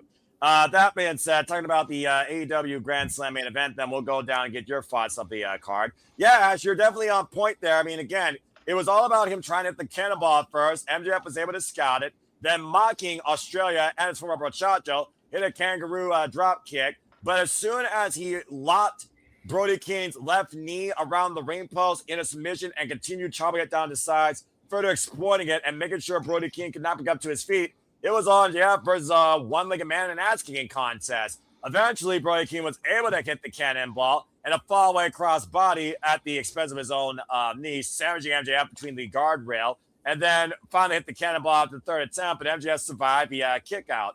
And we've been wondering how much that injury was prolonging Brodie King in this match, but he still kept fighting. At one point, MJF was trying to beat Brodie King the same way as Bandito via the sleeper hold, but Bandito came down to encourage him not to give up, and he did. Stop the referee from laying the hand down for the 3 count. Both of these two men battered each other so badly that literally Brodie King had to hoist the dead weight of MJF back inside the ring after hitting him with a spiked DDT, catching him with a tope suicida, and MJF got caught with a death-by driver.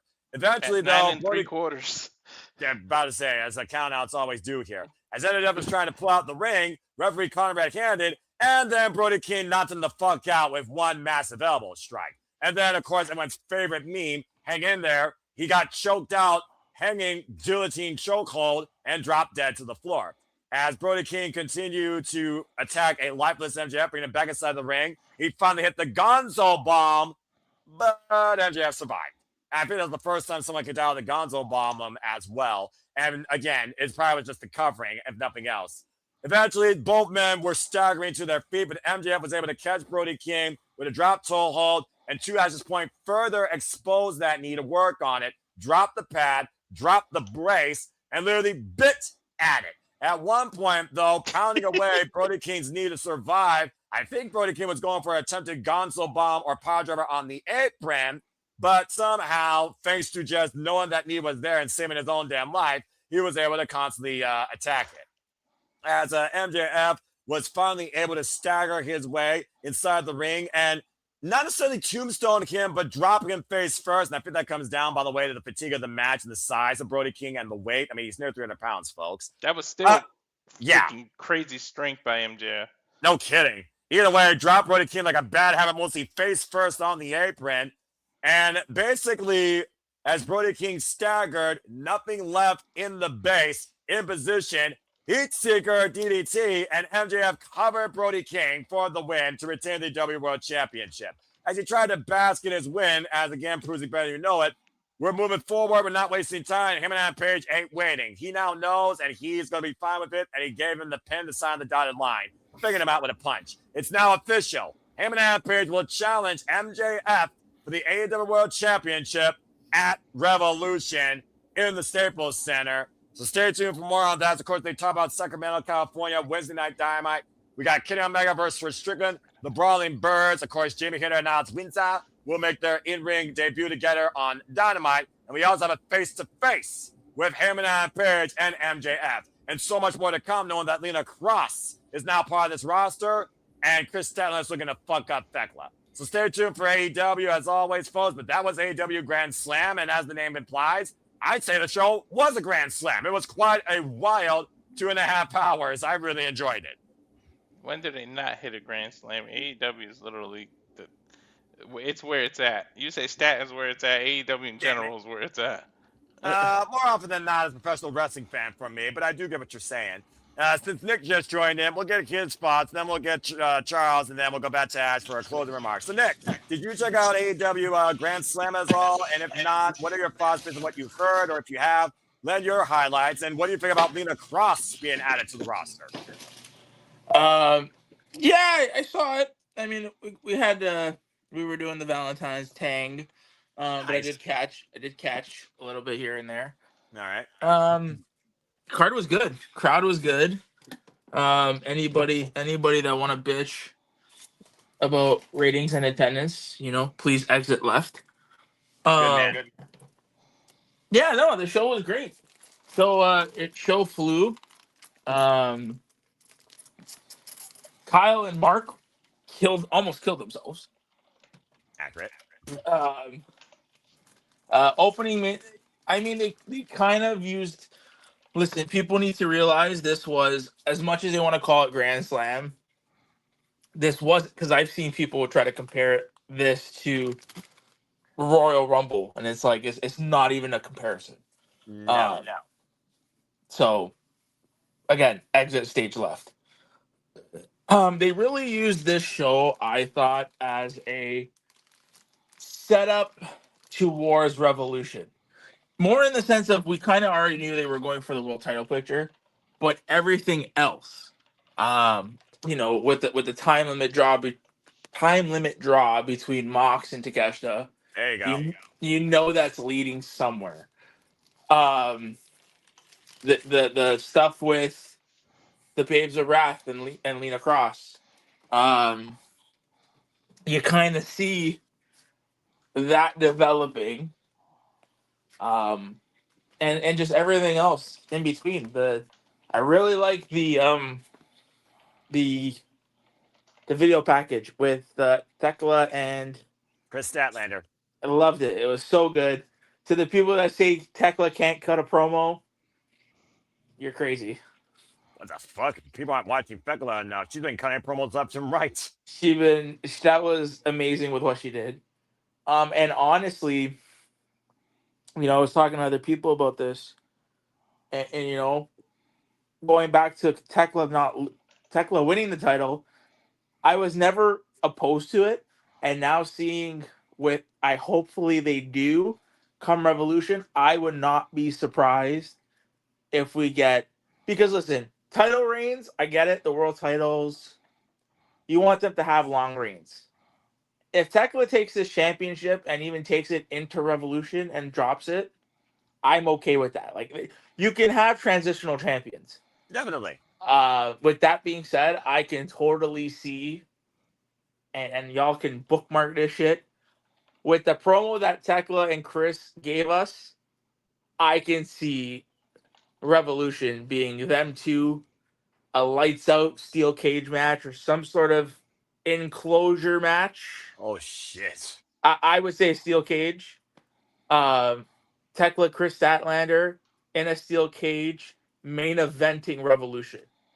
Wow. I can totally see that happening. I mean, where do you go after a strap match, though? Shit. I mean, they already bled. They literally carved each other's skin. They have zero fucks to their own and each other's well-being. And now Stat Daddy's looking to freaking take the legs off a spider, becoming the cosmic killer. I mean, that's a fair shout, honestly. The fact that they had their strap match, you now have well, we got 5-6 weeks till Revolution. Correct. You have 5-6 weeks to really ramp this rivalry up as a blood feud. Exactly, like to the point where you can get, again, a lights out steel cage match between Tekla versus Chris, main eventing Revolution. Tekla did say she sees a lot of herself in Chris. We're not that different, and honestly, based on their feud and how heated it's been and how aggressive they were Wednesday night, she's not wrong. And think about it this way. So what I've kind of noticed is that when people's names, especially after Wednesday, when people's names are in the news, they tend to show up relatively soon. A la Private Party. After Revolution, the next pay-per-view is Dynasty. So how fitting would it be, and I'm going to put my tinfoil cap on. Uh-oh. I think Britt Baker's coming back soon. I think I can totally see Tekla versus Chris main eventing Revolution.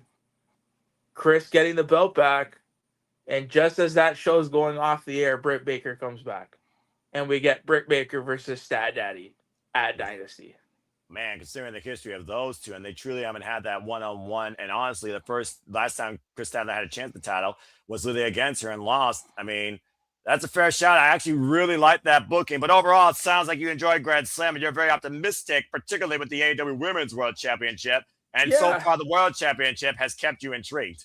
Yeah, I mean, they're guys. They're firing on all cylinders. To anybody that says that they're not firing on cylinders, you might not like it, and that's just you. But to say that they're not, you're being disingenuous. They got their shit together for sure. Yeah, and like both title pictures are looking, you can see it going, and it's nice to see. I said that I said that I think MJF is going to end up facing everybody who was in this tournament, like run the gauntlet defending the title. He's going to go through everybody who was involved in this watch.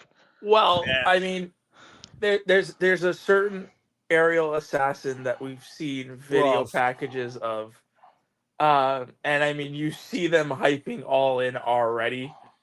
You know this dude's coming back. You know this dude's coming back for He's doing everything possible. We don't know that, but we're hoping that at the end of the day, you don't underestimate surgery to your neck. He said he may never be the same again, but he's going to do everything he can when it comes back to AEW to be the aerial assassin that we know he is to elevate this game. Yeah. Just the other thing, MJF doesn't have this on his mind. He's not thinking about it, but he's got history with the Hurt Business, and a certain person is going to come back from injury, and after all that, they're going to have to close that chapter, and he may have to go one-on-one with Bobby Lashley, and that's going to be nuts.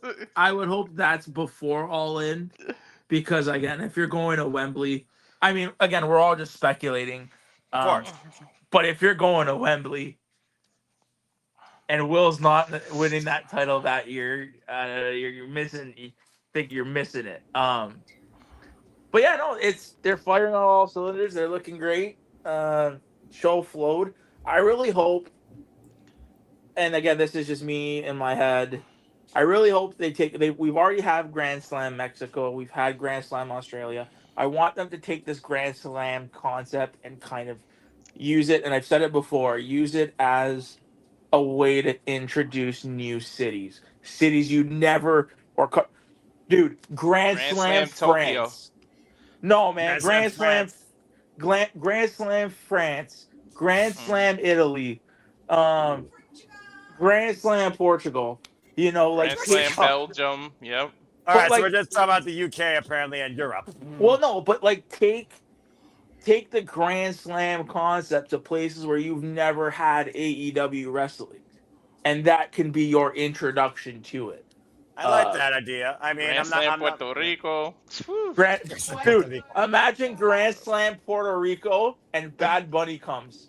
Like, all right, like, come on, right? But no, a little bit of a wild tangent. Exactly. But we'll see. All right, I'm just saying. But no, they're guys. Listen, like I said, they're firing on all cylinders. They have to keep up this momentum. Again, if you're saying that they're shitting the bed and you're talking about ratings and listen, yeah, okay, I get it, numbers matter, but the art right now, the art of AEW and what they're doing, they're on a good track. Hopefully they can keep it up throughout the year. All right, well, fair enough. We'll see what happens. Charles, lend your thoughts if your device has cooled down enough and you had a lot of time to think. What did you think of AEW Grand Slam Australia? I enjoyed the whole show. I enjoyed it. And also, Nick, if AEW goes to France, that'll be Noah's nightmare. Look, no, it wouldn't. It would be actually. Walter's got that smirk on his face. He knows why I said that. Listen. Don't do it. I will take you off this feed. Don't do it. We're not doing that tonight. I think Noah's nightmare happened last night. So let's just cut it with Noah's nightmares, okay? Please and thank you. I appreciate that. All right. I'm just saying. After what we saw on the No Surrender live stream, let's cut Noah some slack today, okay? Continue, Charles. And Noah literally surrendered. Yeah, there you go. But I enjoyed it, and also I'm expecting Will Ospreay to come back sooner rather than later. At this point, the fact they keep airing these vignettes, I'm sitting here going, that man must be Wolverine or something, or he must have somehow had the same body as John Cena to recover so freaking damn fast. He didn't look bad in Japan. Like when what's his name retired, he showed up as a cameo. Like he didn't look Well, like he did more than that. crazy. Yeah. He showed up again. Showed up again with. Sorry.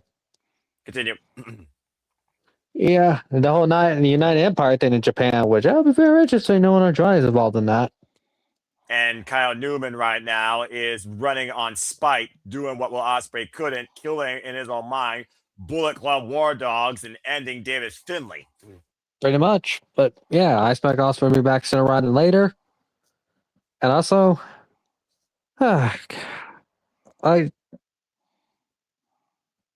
want Andrade to win instead of Heyman because we done Heyman already. I was somebody else. You know, it's AEW's version of John Cena, Randy Orton, and the roles are reversed this time with who has the gold. So, you know. I still feel by the end of 2026, before the calendar rolls to 2027, Fletcher is going to hold that title. We'll take. But again, we have to wait and see if the bruv takes it first. Right now, MJF says you fought the first reign with something. You ain't seen nothing yet. Hell of a hot start so far, and it hasn't even been 100 days. Pretty much. And we're talking about people that are injured, that could come back to face it, that are connected history. We talked about who's already going after the title. We talked about those that want to go after the title but are dealing with other things, such as Darby Allin with a fucking madman, etc. It's crazy to think right now the depth of the AEW World Championship picture, and we've barely scratched the surface. The fact that we all saying these different scenarios and all coming up with our own stuff, it just lets you know, bottom line, AEW is on fuego. And let's not forget, you can listen, and people can, and y'all are gonna think I'm crazy. People can say that they're retired. I am. People can say that they're retired or retiring, but if you put enough money in front of a phenomenal one, a phenomenal amount of zeros. If you put a phenomenal amount of zeros in front of people, they be coming out of retirement. So it's Let's don't forget. Don't cut that guy just because one said he's retired. I don't know about that. Well, optimism can take far, but reality is seeing is believing. Ash, let's go to you finally to talk more about this. Then we'll talk about Ciampa a little bit and his championship. Sudden change. Go ahead, Ash. Yeah, I was about to say, to add to Nick's point about AJ Styles just said he was done with WWE, not wrestling in general. So we got to keep in mind that phrasing. That's fair. Again, all speculative because you're going to have people clip the show and be like, oh, but you guys said this. To that we said might. Keyword might. So yeah, clean the crap out of your ears and find the content of the whole sentence and don't try and freaking nit click it or whatever. Yeah, exactly. Don't try to use this so what we say as like as gotcha moments. So yeah, toss off wankers. But anyway, Grand Slam Australia. I really enjoyed the show. I like the storyline potential that they have because I'm looking forward to what they're doing with the Babes of Wrath and the new person, Lena Cross is her name, or yes. Lena Cross. Yeah, that was right. Okay, yeah, and what Fletcher has in store next after Tommaso Ciampa, because I don't think they're quite done yet. I'll get more into details on that when we talk about the title reign, and because I got some comments to say about that title reign, but anyway. I'm sure you do. You'll kick that off. Continue. Mm-hmm. So what else? Hangman MJF. I'm looking forward to that. It's just the only downside I have about that is that even though there's like a lineup for MJF's opponents, I want to see like more people in the main event because it seems like we're cycling through the same people. And I know they have yet to build, like slowly but surely building up people, which they've had with Darby, Fletcher, Bandito. I want to see like more people get involved into the mix because that's just an industry problem. Like it's the same thing with New Japan and WWE's that way too, where like a lot of the main event, like the main event scene cycling through the same people, but it's a long due process.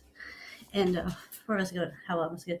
I look forward to see what Tony Storm and Orange Cassidy do next, because I love those two. They are a highlight. I can tell how much you were having so much giddy fun during that, and Walter was on a pun run. The Tangerine Tango. Will you stop that? It needs to be their finisher. They need a double team finisher and call it the Tangerine Tango. They tangled enough times when Freaking Rage Fair intercepted the dance with a spinning back fist and pulled the needle off the record. All right. I mean that orange punch into the Storm Zero is that's what a pile driver is called, right?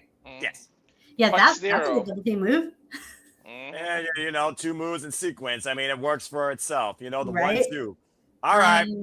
What else is there? Yeah, I'm happy for Andrade. He looks really good. This new environment is working so well for him. I look forward to see what he does next. I hope maybe somewhere down the line he gets involved with the world title picture, because, again, we need new people, and Andrade could fit that mold. And looking forward to how Moxley and Takesha's international title? Yeah, Continental. Continental. Damn it, I always get those two mixed up. But you know, God damn it. Yeah, Well, the title Moxley And I don't know about the has, lady. the title that Moxley has, I'm looking forward to how that feud plays out with Takeshita. Okay, fair enough. All right. Charles, continue, Ash. Finish your Yes. thoughts. You're fine. So that's what I love about this show. Like the little story beats and angles that they've created, and as I really enjoy the show, and it did its job in getting me excited for this upcoming Wednesday night Dynamite. And the fact the only match right now on that show is Kenny Omega versus Strickland and the Brawling Birds in ring debut as a tag duo. I mean, I'm a simple lady. All you say be like, "Hey, Ash, Kenny Omega's on Wednesday." I'm like, "Okay, I'm watching." Stop bringing it up. You're making me want to go. Speaking of, Do it. AEW's coming to Winnipeg. I know where she's gonna be. Yeah, and I'm going with my dad. Bullshit. Nick, how many times have AEW gone to Toronto, and how many times have you gotten a pay-per-view? Accurate. Should get it all the time. Charles been waiting patiently. So yeah, I'm looking Wait patiently. Bring AEW back to Toledo. Don't bring TNA to Cleveland. Bring AEW pay-per-view to One Side Center. Damn it! You give us every pay-per-view special from freaking Friday Night Dynamite to Beach Break to insert thing here, and you still haven't given Ohio a damn AEW pay-per-view. Come on, Tony. Freaking save the state. Anyway. And Sorry. Tony, bring AEW pay-per-view to Winnipeg, because Winnipeg hasn't had a pay-per-view since, I don't know, 1995? Canada always gets pay-per-views for wrestling. Y'all got to Not the Winnipeg. Winnipeg don't. We got Vancouver and Toronto. Y'all got enough up there in that country. Not Winnipeg. Toledo Tony. Let's go Toledo Tony. All right, go ahead, Joe. All right, let's let Charles speak before we get any more excited. You sure no? Because you're getting more like Brandon into my city. Damn it! I mean, I've been saying that till the cows come home, as the phrase goes. But it is what it is with this city. That's only about hockey, and I get two shits about that. Go ahead, Damn. Charles. And also, it was just, dude. Oh yeah, I forgot to mention that. Talked about that freaking Moxley thing. Because of that whole thing, him telling Yuta to accept and all that, I'm just waiting for Moxley to get kicked out at that point. And also, Bald Yuta. The Ball Brothers. So you have Claudio, Yuta, Mox. And the only two people that has hair is freaking Shafir and Pac. And short hair, Daniel Garcia's getting closer to Moxley's bald head anyway. Oh, So you know what, actually? Wow. This is a message for Hair Club. That's right, that's what it is. A message for Hair Club. AEW doesn't need to go the WWE route and get a bunch of sponsors. Leave Hair Club for Men out of it. I'm just saying that's a joke sarcastically, Walter. Be careful that you might bring something into reality. I'm just saying.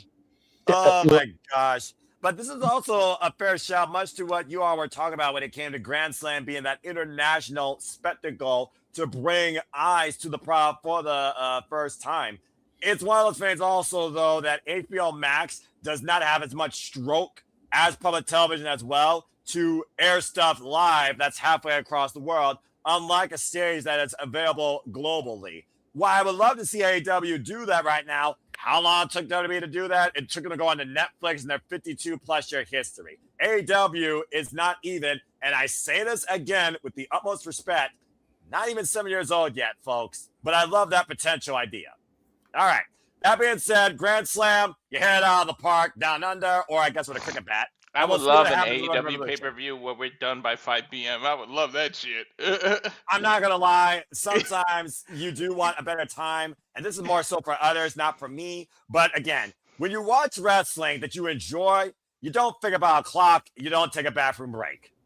No, look at the opening match. I didn't even realize the 20 minutes had passed.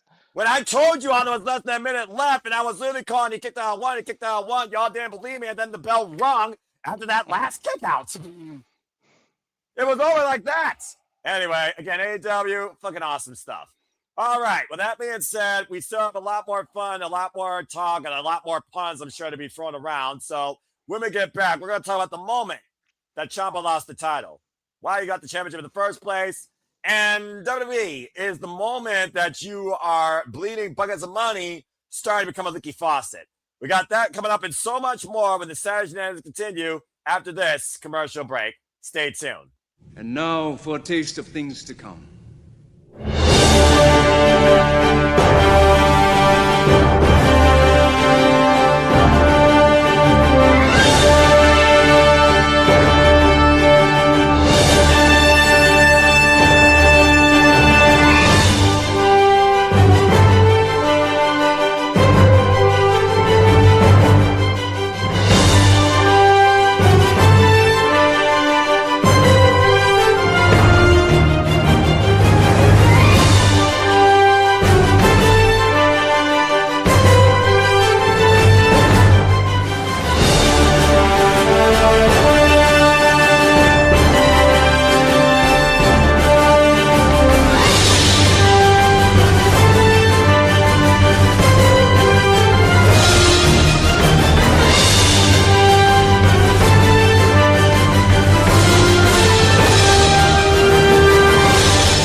That last graphic. That being said, here at the Super Level Studio, truly encompass, embrace, celebrate, engage, pontificate, analyze, criticize, fantasy book, hype up, and look forward to all the wrestling. And welcome back here to the Saturday Shenanigans. Noah Foster at the helm tonight because Jada's having fun at GCW. Always having a great time.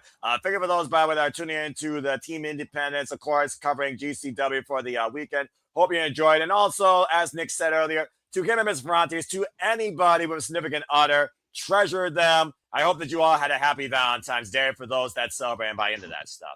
Again, Walter Cruz, our Canadian friend Ash, Charles Schultz, and Nick are here as we continue the conversation. So again, we talked about what we covered. Now let's talk about what things have happened lately in wrestling. A couple of keynotes here. Tommaso Ciampa. What truly is a moment with Sylvie was a moment. Tommaso Ciampa, of course, lost the championship to Kyle Fletcher in just a span of 11 days. Now, of course, Kyle Fletcher, he was able to take advantage of the open challenge that Tommaso Ciampa continued falling forward like Mark Briscoe did. And, of course, Mark Briscoe, he overcame Clone, sent over Don Callis' family, and Ciampa came into AEW. My shadow knows my story with more renewed spirit in wrestling than he's had in a long time. Immediately challenged Mark Briscoe on Collision, won the title. And, of course, had one successful defense in triple threat action against Roderick Strong and Claudio Castagnoli in a very game bout following another match after that. But the Protostar came forward to then challenge Tommaso Ciampa for the title. In about 17 minutes, Kyle Fletcher won fair and square on his own. much to what Walter was trying to say as I passed the ball to Ash. Championships don't necessarily have to be long, but they gotta be meaningful. When it comes to the title, it's a merit of who earns it and who you pass it off to and what comes of it for the good of the competitor and the company. Learn something, TNA. That being said, Kyle Fletcher, the Proto Star, won the TNT Championship and has already got one incredible defense, closing a saga with a very formidable opponent, as we saw at Grand Slam. And now it's a whole new ballgame with him as champion. But was Ciampa the guy they really needed to pass it off to because Mark Briscoe was the one to hold on to it? Was Mark Briscoe and Kyle Fletcher the plan the whole time for number 7? And was Ciampa a spinner in the works? Did they course correct, or was this a sudden booking? Do you agree or disagree with the decision? Ciampa being TNT champion out the gate, was it needed? Let's go around the horn and get your thoughts towards this truly transitional championship run. And if you thought it was worthy or unnecessary. Ash, I will start with you.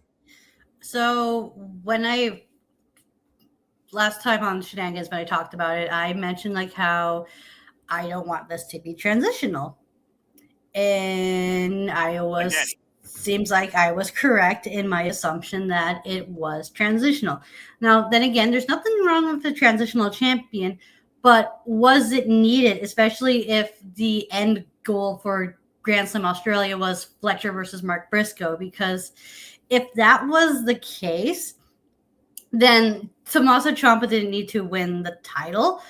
And I understand why they did it, because a lot of one of AEW's the biggest criticism AEW gets is that how every newcomer or like debuting person loses their debut match.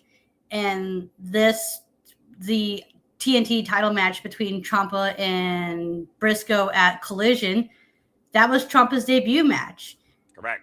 And I get and it feels like Tommaso's shock win was in response to those criticism, and only that, but also try to get eyeballs on Collision, because not that many people talk about Collision. Because it's not that it's not being watched, because it is, but just it's not as talked about as much as Dynamite in the pro wrestling circles.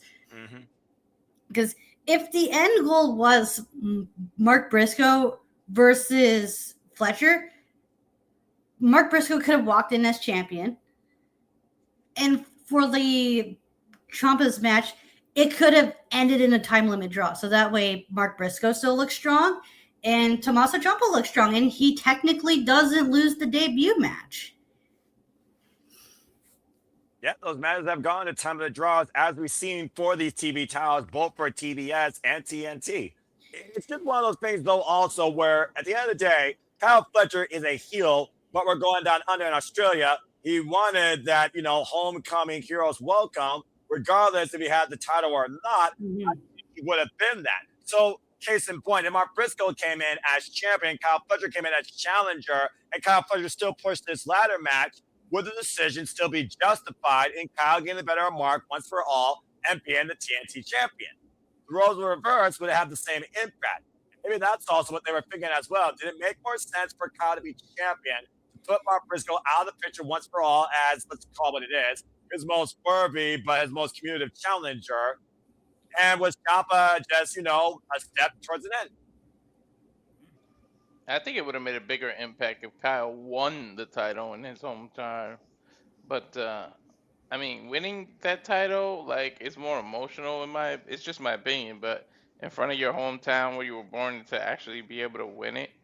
I mean, I'm not demeaning defending the title either, but it's just, I feel like there's more of an emotional connection when somebody can say, oh shit, he did it, he won the title, he did it, rather than he retained the title. Yeah, it's just one of those things where, again, where's the biggest impact with you as champion when it comes to holding the gold or winning the gold? And that might be the outlook here, because it's not the first company, not the first time. It's a TV title, by the way, folks. Just saying, get up your high horse. That we've seen a very short transitional period.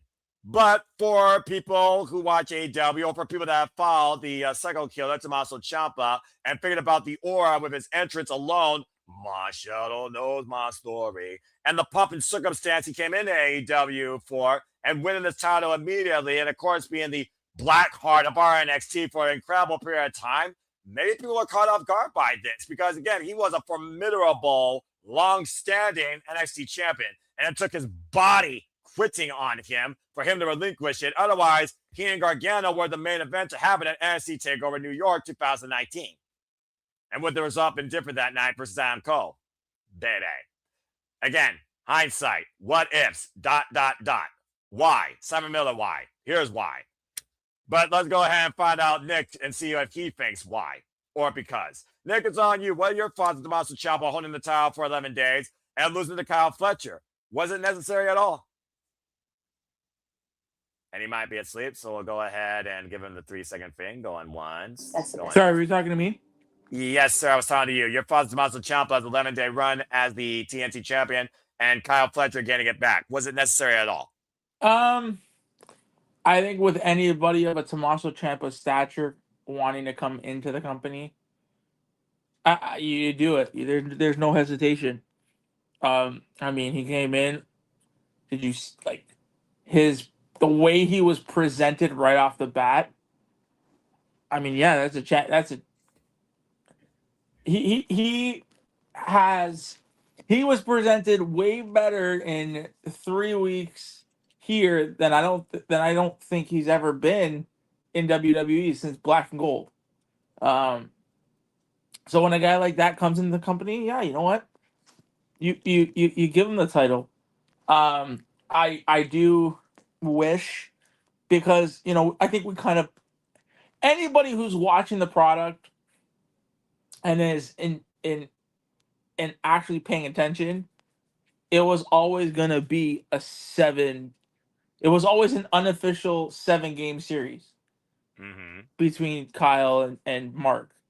Like, they didn't need to tell you. If you saw it and you watched and you paid attention, it was already there. I just think, like I said, a free agent like Tommaso comes available, you sign him, and you give him the title. I feel like he will be. He'll have a couple reigns with it. I think he definitely will once Kyle moves on to the world title picture. But I mean, yeah, it is what it is. I wish they did it better, but circumstances being what they were, you kind of had no choice. Yeah, fair enough. So it sounds like they basically painted in a corner to give a newcomer their moment, but give a bright, young, upcoming original their homecoming moment. And again, does Mark Briscoe even need the TNT title anymore? Finally got his first accolade. There's a lot of hindsight here that I think people might not be necessarily concerned about this when it just comes to the fact that Ciampa won a time's debut and he lost after 11 days. What was the point?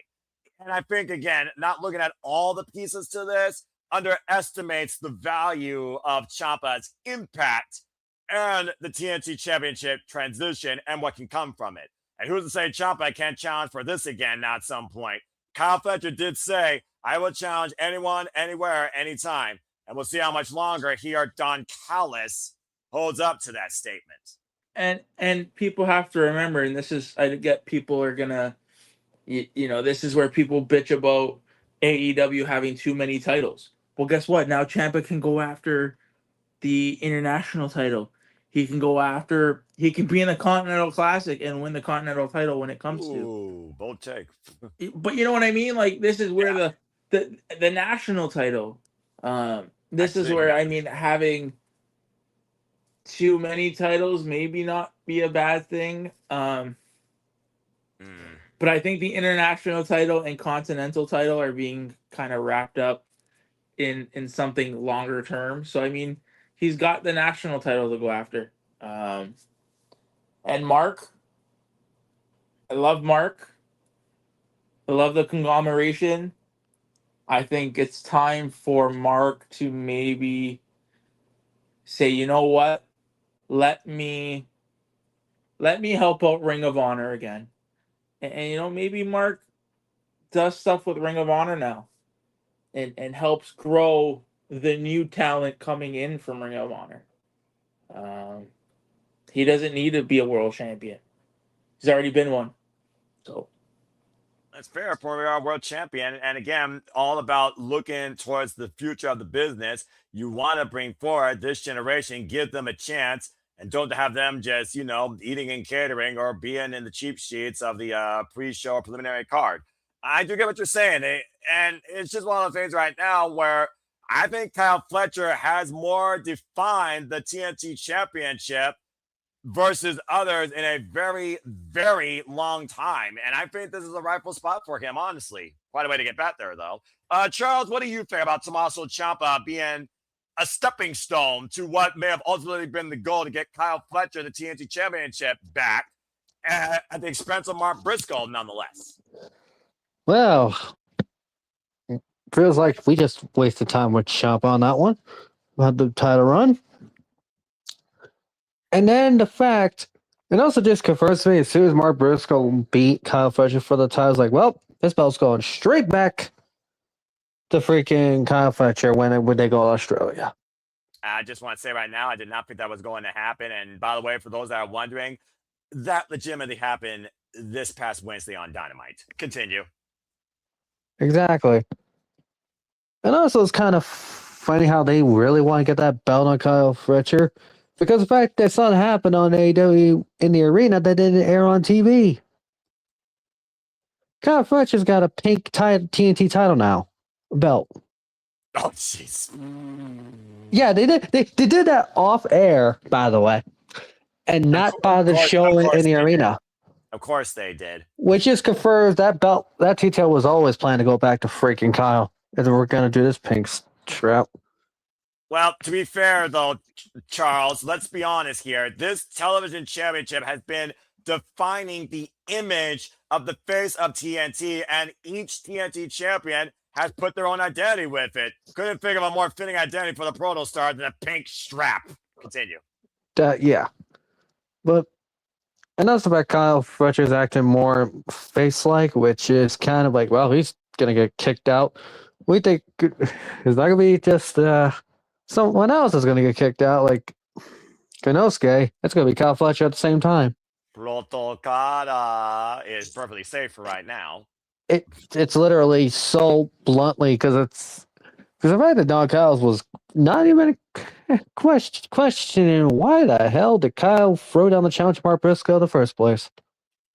Well, also, Kyle Fletcher was talking about how the Continental Classic, talking about course correcting, literally was trying to go after the Continental Championship. And Don Kyle says the focus for you is becoming the greatest TNT champion of all time. So it's almost like, in a way, we're seeing Don Kyle still trying to hold Kyle Fletcher. Continue. Yeah, basically. But yeah, this whole Ciampa win the title. Should have never faced Mark Briscoe at all. If the belt was going to go back to Kyle, there should have been Mark Briscoe all the way to now, ladder match, and basically we would have got what we got. That's all I can say on that. That's fair. That just makes me beg the question, though. What is next for Tommaso Ciampa after his incredibly short, explosive impact in AEW? What does the Psycho Killer want to do here in this new chapter? It's just one of those things right now where things just seem a little bit askew. But anyway, regardless, congratulations to the Proto Star, Kyle Fletcher, and much to what they were talking about. Yes, indeed, folks, it is an all-pink strap now for the TNT Championship for a guy that's defined pink since the Owen Hart Foundation. So, again, Kyle Fletcher truly making this title his own image. Bloody brilliant. I think the destination was always the same. They just took the crazy ass route because Ciampa signed in the middle of it. So that's all. It just took an alternate route to the same destination. Yeah, I think that's fair. But I also don't think it's denounced the TNT Championship any less, because how many times did they go hot potato with the likes of, I don't know, Sammy Guevara, Cody Rhodes, Wardlow, Darby, Powerhouse and Wardlow. Powerhouse was so messed up with that title when he won it and lost in the fashion. Dude, before Orange got it, it wasn't all that. Orange kind of elevated it. Cassidy. International, actually. Darby Oh, Allin was oh the yeah, first that's one right. to really elevate it. Again, Yeah. all the titles, right? Too many titles, but also botch. It's just one of those things, though, with the TNT Championship. Might I add, the most ridiculously transition championship in AEW, by the way. I just think Kyle Fletcher is a foundation. See what I did there? For the TNT title to stay on a person for the long haul, and rightfully so. He's the 31st TNT champion now, by the way. Good Lord. Do you think Fletcher's going to win the Owen Hart Foundation Cup? Having 2 pink belts if he's still the TNT champion by then? You all keep lauding him to become a future AEW world champion. I wouldn't rule it out. That's step one. Well, nah. I expect Ospreay. Still holding out for that. Figured that he's going to come in as the wild card. Just remember, man, a broken neck ain't nothing to fuck with, man. Damn right. Ciampa True. knows that. Remember, Ciampa Like- went through neck surgery. True, but you never know. People, human bodies, certain people's human bodies are different than normal. Look at Josh You never- Alexander, how long he took to come back, dude. I thought his shit was done. So did he. True, but like I said, you can never really. Sometimes people can have amazing random ass healing factors like the Wolverine for some weird reason. You think they're gonna be gone for a long period of time, and then hey, see you in 2 months or 3 months. Hi. It's just a weird world we live in. That's what it is. Literally. All right. But anyway, congratulations to Kyle Fletcher, now 2-time TNT champion. The 11 days, I don't think was necessary. It was a cool moment with Ciampa, but he could have just had a moment, much like I said, to a time limit draw with one of his closest friends and long-term rivals from Ring of Honor. Now, whether or I not think it was just done. It was sorry, Noah. It was just done for shock value. That's all. So, but yeah, and sometimes in this business, you're not about the pops, you're about the socks. Simple as that. And YouTube streamers are the definition of that. Exhibit us. Mm-hmm. All right, guys, let's go ahead and get right into business, shall we? Because our closing topic, much to the microeconomics expert on the panel here, WWE. How's the profit margin lately for your biggest show of the year? Well, apparently it's not good. Recent numbers have shown a dramatic decrease in sales as of late. Ticket prices will remain stagnant. We are also going to try and host licensing for certain venues in Las Vegas to not host the show because we expect more people to go to the show versus watch it even from the nearest residence. Because as of right now, ticket sales are not that great. According to sources, as reported by NoDQ, WrestleMania 42 continues to try and follow the pace of last year's 2-night extravaganza in Allegiant Stadium. As of WrestleTix, we have distributed over about 38,000 tickets for WrestleMania Saturday and 37,000 tickets for our Sunday, adding about 800 more seats the past 7 days. And Sunday would add another 917. The cheapest ticket right now is $266 as of this was reported, I believe, a day ago, plus tax. And this is Ticketmaster, by the way, so you're probably getting closer to $350. And then combo tickets are $738.75. As of right now, they are dramatically down, over 10,000 per night. WrestleMania 41 had on average about 60,000, as you can see, despite the fact they inflated the numbers as they always do. And the confirmed actual attendance was respected both nights, the 60,000 and 58,000. However, WWE is not quite happy with these numbers. They've held a multiple department meeting on February 11th to address the lower than expected numbers, and all departments have been tasked with unique strategies for further promoting and strategies to involve more fans to spend their money. And so far, it does not involve lowering ticket pricing. There is also a stigma right now to the point they're going to try and force people's hands in a way by not allowing venues to have watch parties that are within 50 miles of the stadium, which has frustrated a ton of local business already, including not limited to hotels, sports bars, most of which are on the strip. So the fact that you're not going to let an external audience within the area get a spectacle of the showcase of the Immortals because they refuse to buy your overinflated tickets for the nights they're live is fucking gouging and ridiculous. So, is business better than usual with these new strategies that are coming into play, or is WWE Cinderella days numbered sooner rather than later? Business will always exist, but how profitable will it truly be from a fan's live investment if this continues to happen and be the new normal to attend a premium live event?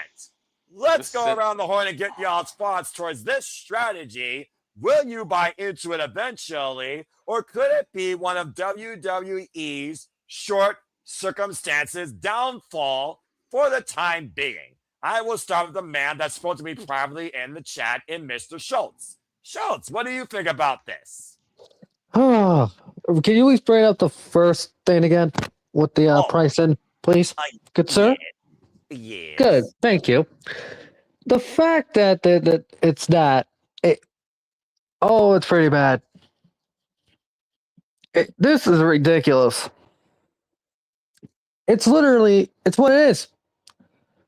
And in fact, yeah, and also they're having this whole meetings about this, which is very bad because of the price, because of all the attendance down and everything else. Oh my god, this is ridiculous.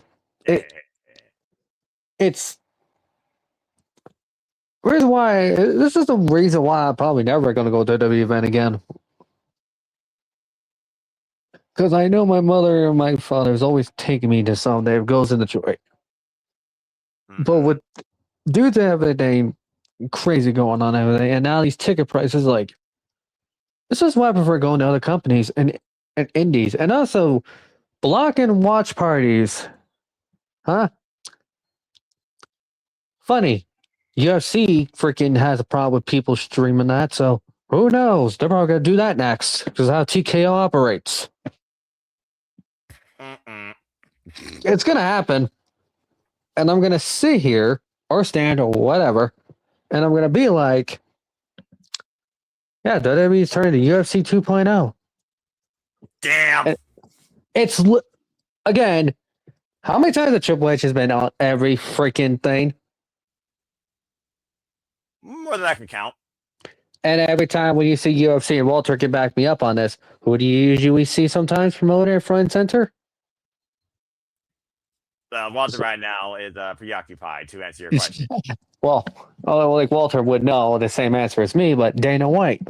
Exactly, and let's not neglect the fact TKO under Endeavor is, of course, the UFC owner. Exactly. So it's like, this is ridiculous. It's only going to get worse. This is going to be the normal for as long as to the end of the universe or whatever. I don't know. I said it. How long ago did I say it? That it's going to be a bunch of suit and tie stock broker people and celebrities sprinkled in the crowd. It's going to be no more families. It's going to. Didn't I say that? No. As soon as this ESPN fucking deal was signed, it was going to be all downhill from here, which is why I refused to get ESPN over this shit. They made a mistake. When you make prices to where you got to take out a fucking second mortgage to afford to be able to take your family to go to a live event, you know you're in fucking doing something wrong. Walter, how about third and fourth and fifth at that point? Yeah. Like, you literally have to put a lien against your house to be able to afford to see WWE live. It's getting ridiculous. Yeah. And it's only going to keep getting worse. You know, it also makes me wonder. Go ahead. Say what you want about Vince McMahon, but he was family friendly first. He never did this gouge fucking prices like this. You could say what he wanted in a personal manner, but the man knew how to run fucking business. Yeah. We can say what we want about him, creatively and everything else, which that's a whole other, that's an agreement. What were you going to say? What does it make you wonder, Noah? No John Cena this year. You're running out of top guys. This might be the last time we see Roman Reigns on this stage, for all we know. Brock Lesnar's retiring. Have they pushed enough of the current regime to actually make WrestleMania still this marketable after this year? I'm wondering. What? Well, that's convenience because literally there's even people frustrated inside the company about the creative. Plus, with the freaking ticket prices and the freaking media sales, it's literally a literal shit show from all fronts, creatively and business. It's literally that bad. Which is why, yeah, it's a big deal. It's just one thing after another. The domino effect might be more playing that front. Which is literally crazy enough. You know, you hear that during the Mania movie season. Usually you hear changes and plans or whatever, but that's just normal. This, this is wow. The Mania is how much you have to spend to see it, and that's not including hotels, what you spend on travel, what you're spending on food, just to accommodate. And you try to do this by milking it by going to the same place twice. You screwed New Orleans over. You already know Vegas has low because of the economy and everything. Vegas has low tourism. You try to do that, then you fucking shoot yourself in the foot by blocking watch parties. Like, you're making it worse. But Vegas was actually looking forward to WWE being there because it was going to bring more tourism. And now you're doing this and you're blocking it. I'm literally going to Vegas for those 10 days and seeing 11, maybe 12 independent things for a fraction of the price it would have been to see this night. To see one of the other nights. About to say, it's one night, folks. Just put that in perspective. That's one night he's talking about. Exactly. And it's only going to get worse when we go to next year in Saudi Mania. It's literally going to be half empty seats again, all local people in fucking bathrobes. No offense, but like, I'm the sorry. does not endorse that comment. It was a joke. I was just trying to make people laugh. Don't come after me, friend. You almost got Note over here to lose almost place flat down.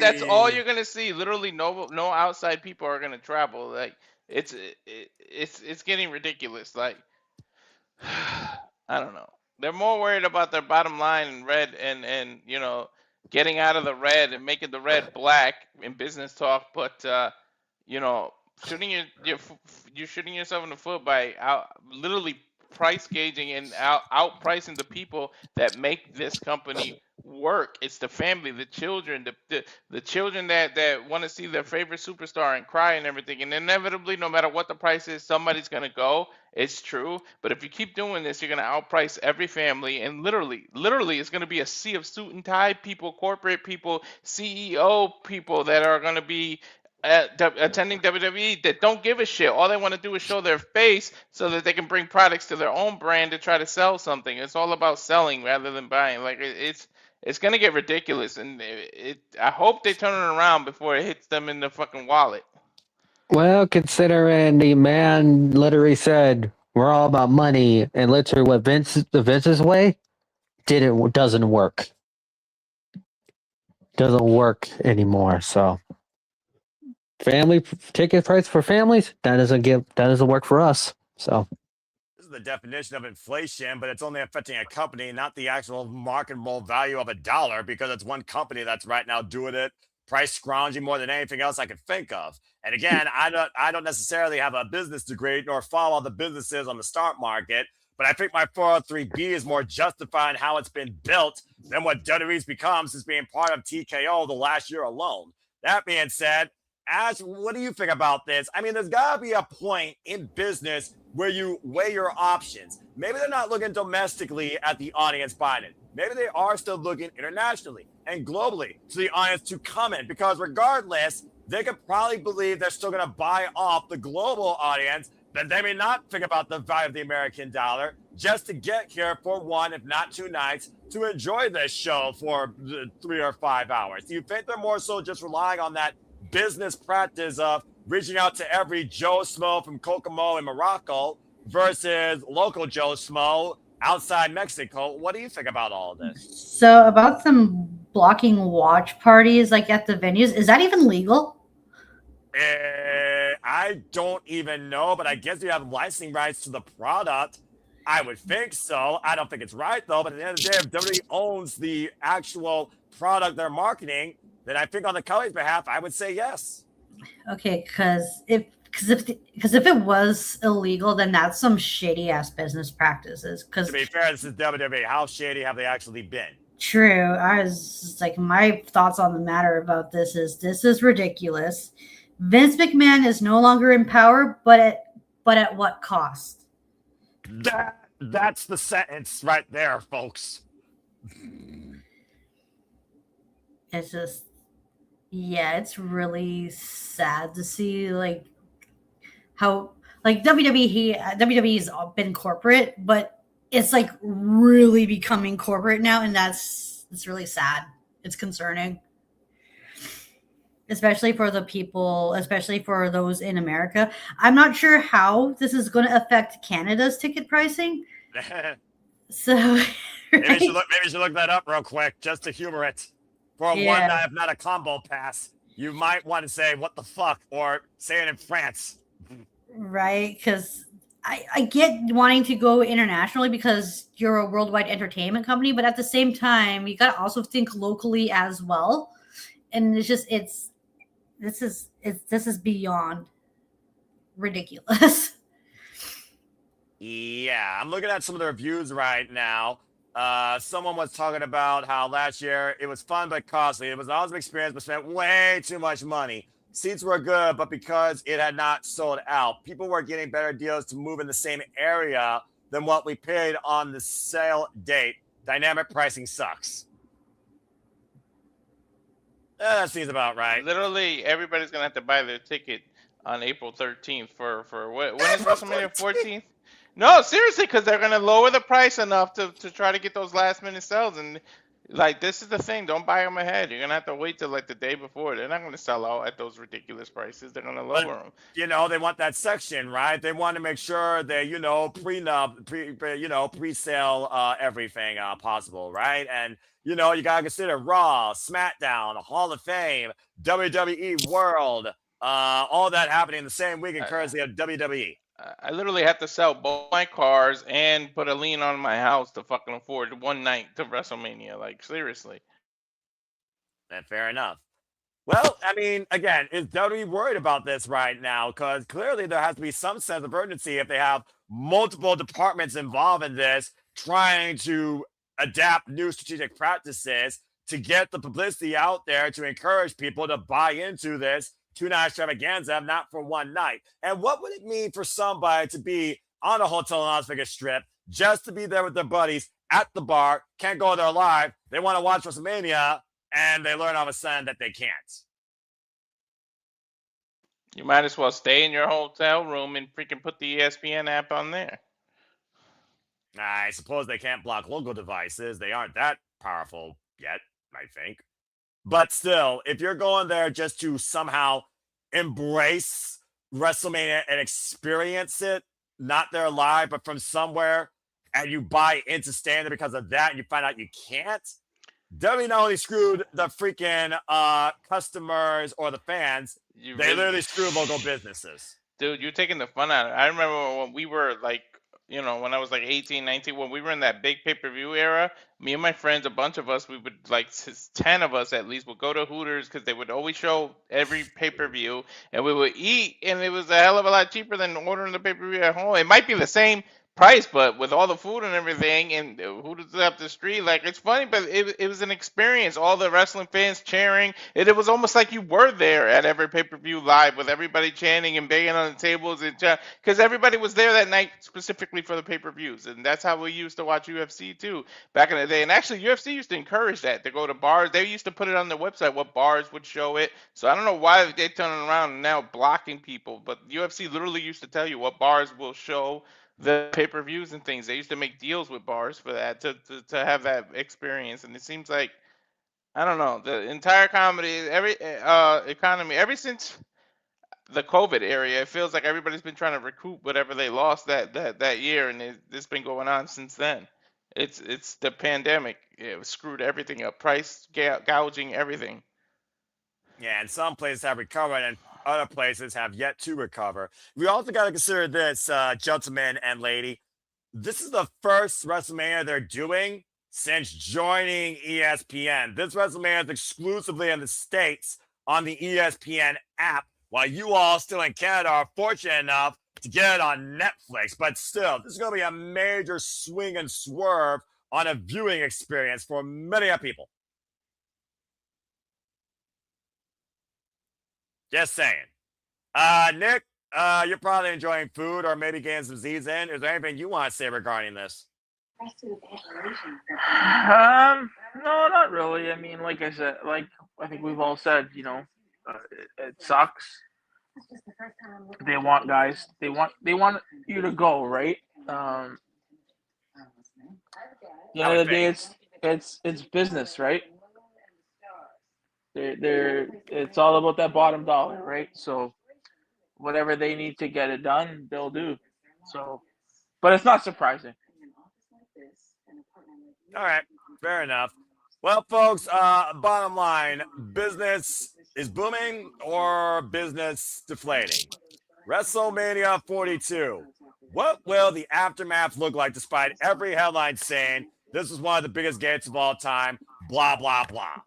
Stay tuned. And they're still going to figure out a way to inflate the numbers knowing they ain't selling all that. Probably accurate. What do you got to say? Let's be real here. Like, every number announcement is all inflated. It's just to make everything grandiose. It's just like, no numbers are accurate, especially when it comes to attendance, because it's always going to be inflated to make it seem like the place is like so more grandiose than it is. It's a marketing ploy. It is a marketing to get people ploy. excited into the show, because say you didn't watch the show, people will be like, oh wow, that many people watched it, it must be good then. Right? It's just one of those things. Hindsight's 2020. You judge the quality of something by your own personal review versus what you choose to read into. And that's really what's going to define you at the end of the day, whether or not you continue to buy into WWE for the pricing or literally for what they try to showcase in professional wrestling. Keyword try. All right, Charles, I saw you again. What you got to say real quick before we finally close the book on this business meeting? Well, to Ash's point, because Ash asked that question about bars doing it or legal. Now, it is legal. It depends on the company themselves if they want to block it. It's legal overall. That's one. And the other, at this point, like I said earlier, this is going to be the norm. And the fact that the head of TKO said it bluntly, hell, in fact, they're not just doing WWE prices. And besides, Walter didn't bring it up. They're doing the same stuff for the UFC events too. Well, Walter already said he can't afford a UFC ticket. He would have to sell his house. UFC's cost like $600-$700 for like nosebleed. It's ridiculous. Like if you go to New York to see John Jones fight, them tickets are like $9,500. They're fucking crazy. That's beyond crazy. It's literally now the norm for both companies under one roof. Well, there you go. But at the end of the day, Dana White still has more money than WWE will ever have, considering what the UFC has been as legitimate combat fighting. But still, as long as they got them on their payroll, honestly, there's no way that WWE's ever going to go. Maybe, but as far as the WWE know, it might as well be dead in the water. The only way to change this is to literally stop going. If everybody boycotted and they realize that nobody is attending live events and everybody's just watching on TV, you would force their hand. The biggest pain to hurt them in is to hurt them in their wallet. When they see fucking money flying out of the window, then they'll realize, oh shit, we better change our business. But the fact that everybody's just going to go out of some goddamn brand freaking loyalty to 3 fucking letters, then they're going to continue to do this. The people have the power. Like, I know it sounds funny, but and I'm not talking about Laurinaitis' fucking GM role, but you really do have the power. If everybody stops buying these fucking tickets and trying to go in person, watch how quick they change that shit. My name is Mr. John Laurinaitis. Anyway, all right, moving on from there. Damn it, Walter. Criticize my error. And also, damn it, I had to see that freaking man promoting a freaking autograph sign recently today. That was Wait, time out. Did you just say you heard John Laurinaitis in an autograph signing recently? He's literally promoting. Yeah, I saw the clip randomly. And he legit is doing that. His first ever signing. What the fuck? Okay. Yeah, so I kind of wish Walter did not have to bring that up because it literally popped in my head. It was like, God, why did you remind me of that? Yeah, he's got a bright red suit with the blue tie and the white shirt. Yeah, basically. Oh my god. You know what? That's going to be probably the most emptiest line, like that one. Which wrestler was it that had that no people at all? Thank you, Virgil.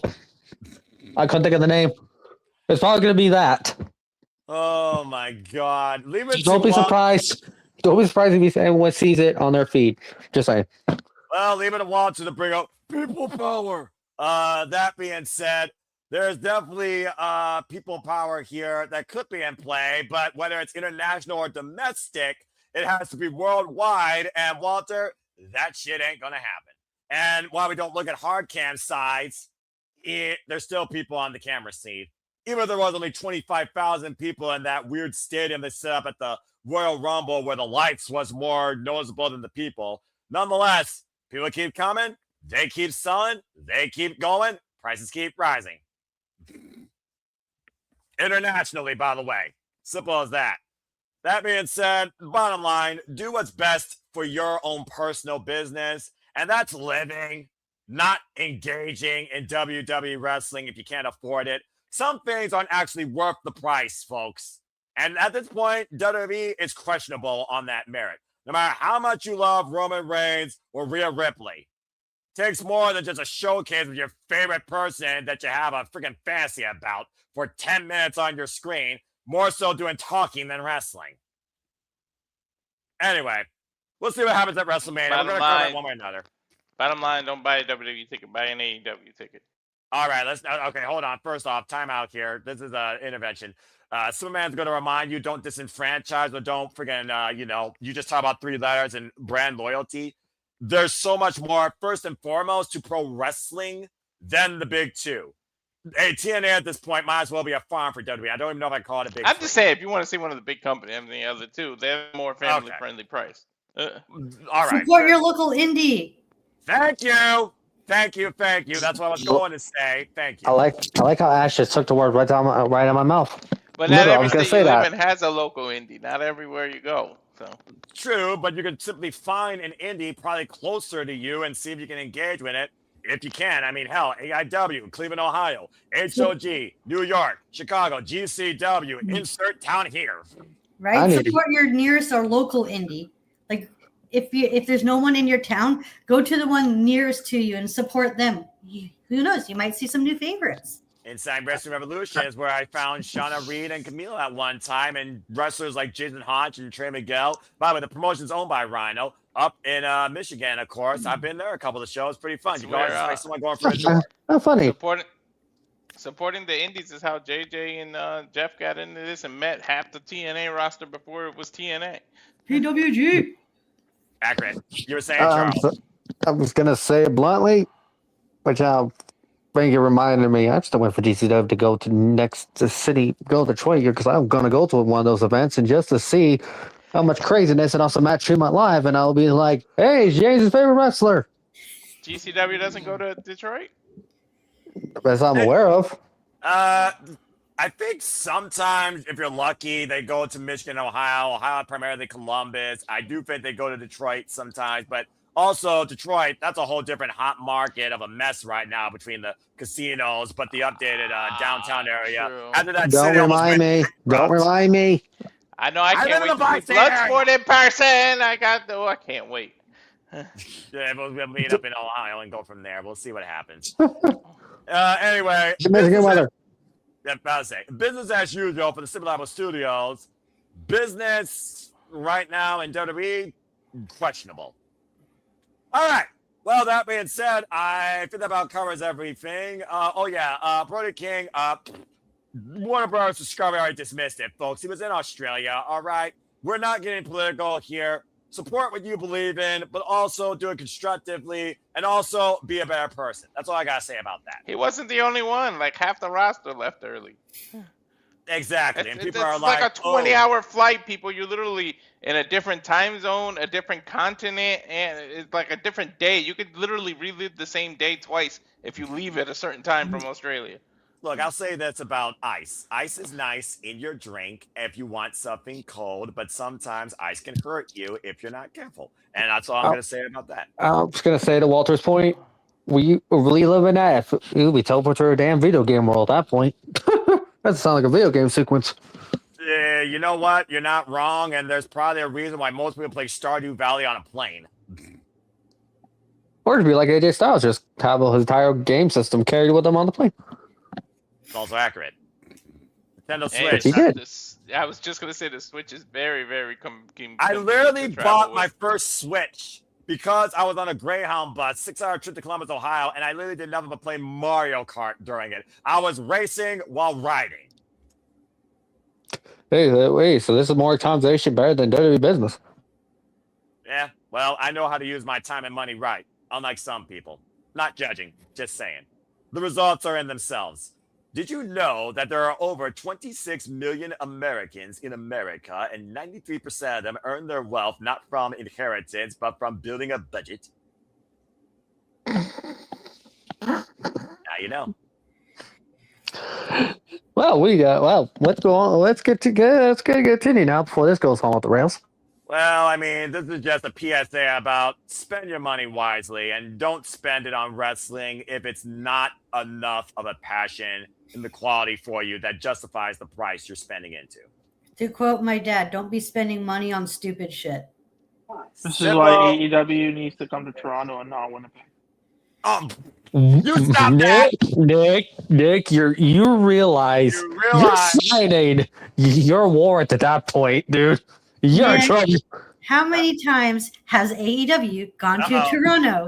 Okay. You had forbidden fucking door. You got to see New Japan wrestlers. So I don't want to hear any of this shit, Nick. Whoa! I like how you said off the rails, and then literally Nick decided I'm gonna seal my own fate right now. I'm gonna trigger Ash just cause I can. Yeah, for no reason. Would you not need to get on the bad side of Ash? Which is probably terrifying. Well, apparently, Nick, AJ There it is. There it is. God. Okay, look, bottom line. She's not wrong because that show had Bryan Danielson versus Shuji Okada and Kenny Omega versus Will Ospreay. Enough said.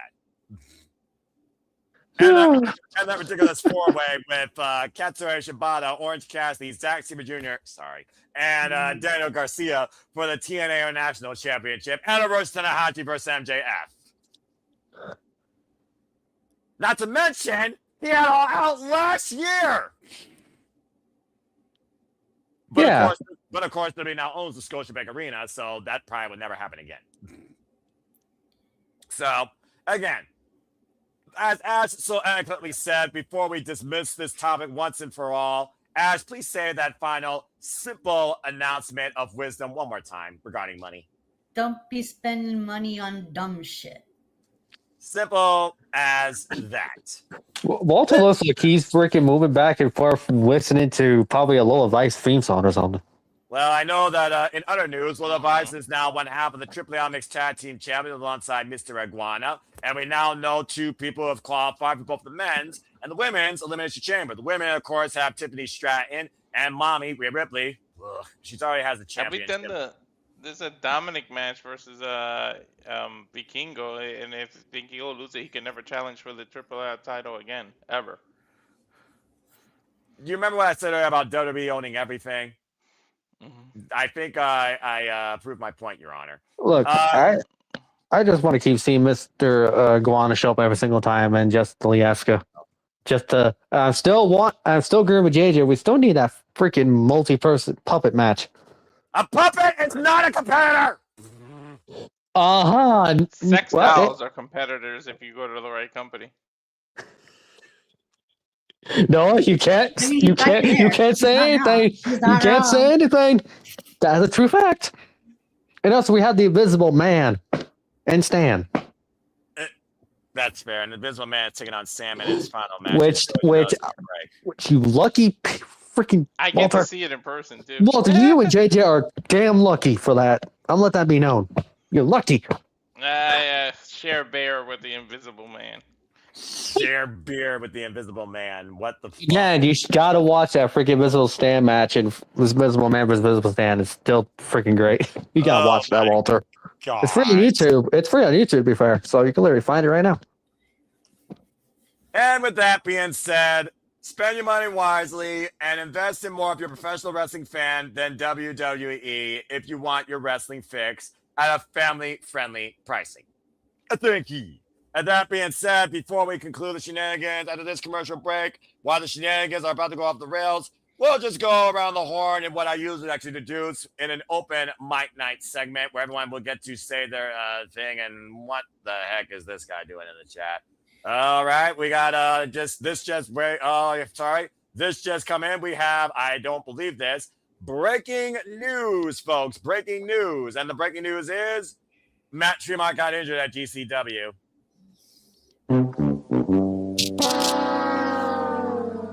No! I tried to pull Darth Vader. It didn't work. Well, that's a bummer. Oh, man, what kind of injury? I hope he's okay. Yeah, no kidding. I'm about to say, again, folks, it's not ballet. Even in practice, you can get injured. Ask Samoa Joe. Casting Studios will keep you updated here as always. With that being said, on the other side of this commercial break, it will be time for our closing segment, last segment standing. We'll see if any of these yahoos have anything further to say regarding anything, all things wrestling. We will bid you all a fine adieu. So stay tuned. And also, JJ might update us as well. What? You know, we forgot to mention Jade Cargill finally defended her title. Did she actually move at normal speed and wasn't longer than 8 minutes? She defended her title against Tiffany. Well, Rob. Okay, that's a thing. Also, still the most relevant champion in WWE, but go ahead, Charles. Sorry, Also, it was Jordan Grace, not Tiffany. Yeah, I was gonna say I have to correct. No, I correct. Well, wow, wonderful. Wow, we're botching the night.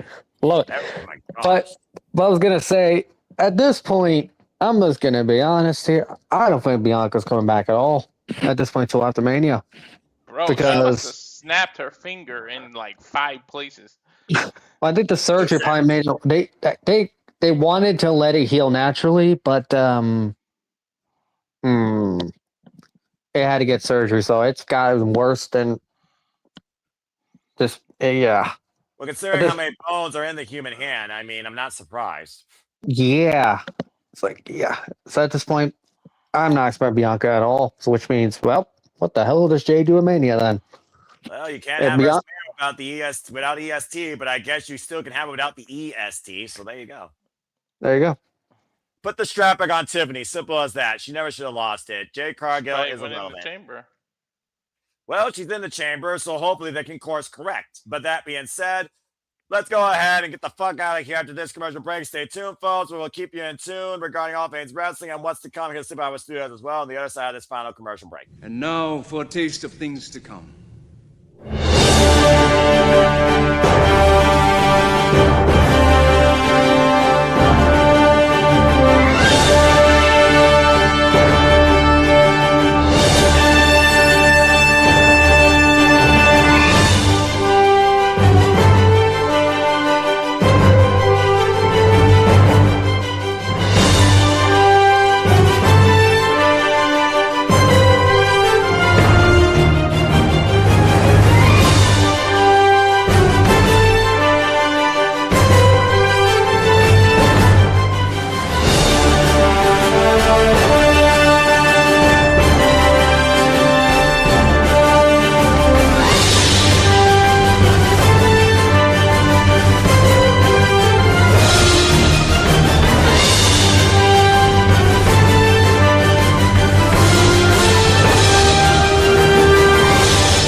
That last graphic makes me cringe so much. And as always, here at the Slip Studios, we truly encompass, embrace, celebrate, engage, pontificate, analyze, criticize, and react to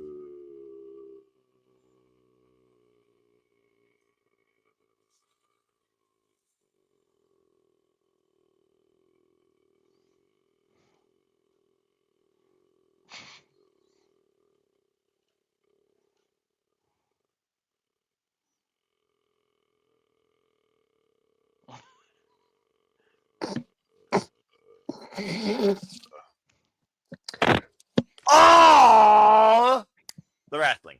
And welcome back Ow. here to the Saturday Shenanigans. Walter Cruz, Ash, Charles Schultz, and Nick. Freaking hell. And also, again, ouch, fucking ouch. Before we conclude here, I just want to remind you a couple of programming notes. As you saw, the next time we cover New Japan Pro Wrestling, it will be for the New Begin that will take place in Trenton, New Jersey. Here is your full card. We have Siri challenging Athena, Siri defending the IWGP Women's Championship against Athena. Yoda Siri defending the Global Championship against Andrade El Idolo. Tomoyashi defending the Strongweight Championship against Bolton Ole. The Knockout Brothers defend the IWGP Tag Team Champions against the Demands, Gates of Agony, Bishop Conto, Leona.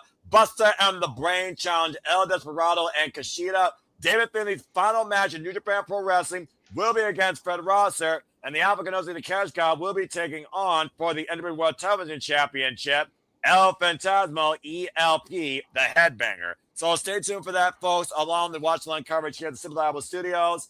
I've been calling these things solo, so we will see what happens. Also, a special programming note, if you haven't gotten your tickets yet, please get your tickets today. Follow at Ed in San Antonio for an affordable all-women's professional wrestling showcase. Here you see the Poda Mania card, including not limited to Brittany Brooks, Izzy Moreno, Gypsy Mac, Sasha McKenzie. Of course, we have Brittany Blake, the Podomania champion. We have, of course, Shotzi Blackheart, Rachel Leigh, the Princess of Perfection, Valentina Rossi, as well as so many others, including Miss Ladies Night herself, Jasmine Allure, and Blue Pants, Leva Bates, and Sue Young. That's my wife's birthday, and I get to go see all women's wrestling. What a gift to you, brother. And again, folks, stay tuned for further content and coverage for both of these shows, as well as a further hype. I also want to give a special programming note, as, of course, Rachel Leigh, shout out to her. Follow her on the X. It was great having an interview with her literally 2 weeks ago. The interviews will continue, folks, as we will have Brittany Blake on February 21st, the Podomania champion as of right now. The ring announcer for Podomania, Heather Lynn, will follow February 28th. We also have Kaya McKenna, March 7th, as well as Jocelyn Navarro, March 21st. And, of course, following that, we also have, why is that here twice? Our BFF, everyone's BFF, the definition of a young lady with a dream. She was 8 years old, forging her own story. Izzy Moreno, April 4th. All the way through to Ed in San Antonio, back here to promote Podomania and any further matches to come. So stay tuned for the coming weeks at the Saturday Shenanigans for all the coverage and the in-depth look into the incredible young rising female talent of the business that will be showcased during WrestleMania week, part of the GW Collective at Podomania. And also shout out to Nikki Blackheart and the Vicious Vicky, as well as others, getting a chance at a WWE recruit tryout. I wish them nothing but the best. At the end of the day, follow the workers, support the grind. Do not bring brand loyalty into your life. Don't be about the company. Be about those that truly define why we love pro wrestling. And that's the workers, damn it. Support the wrestlers, not the brand. Simple as that.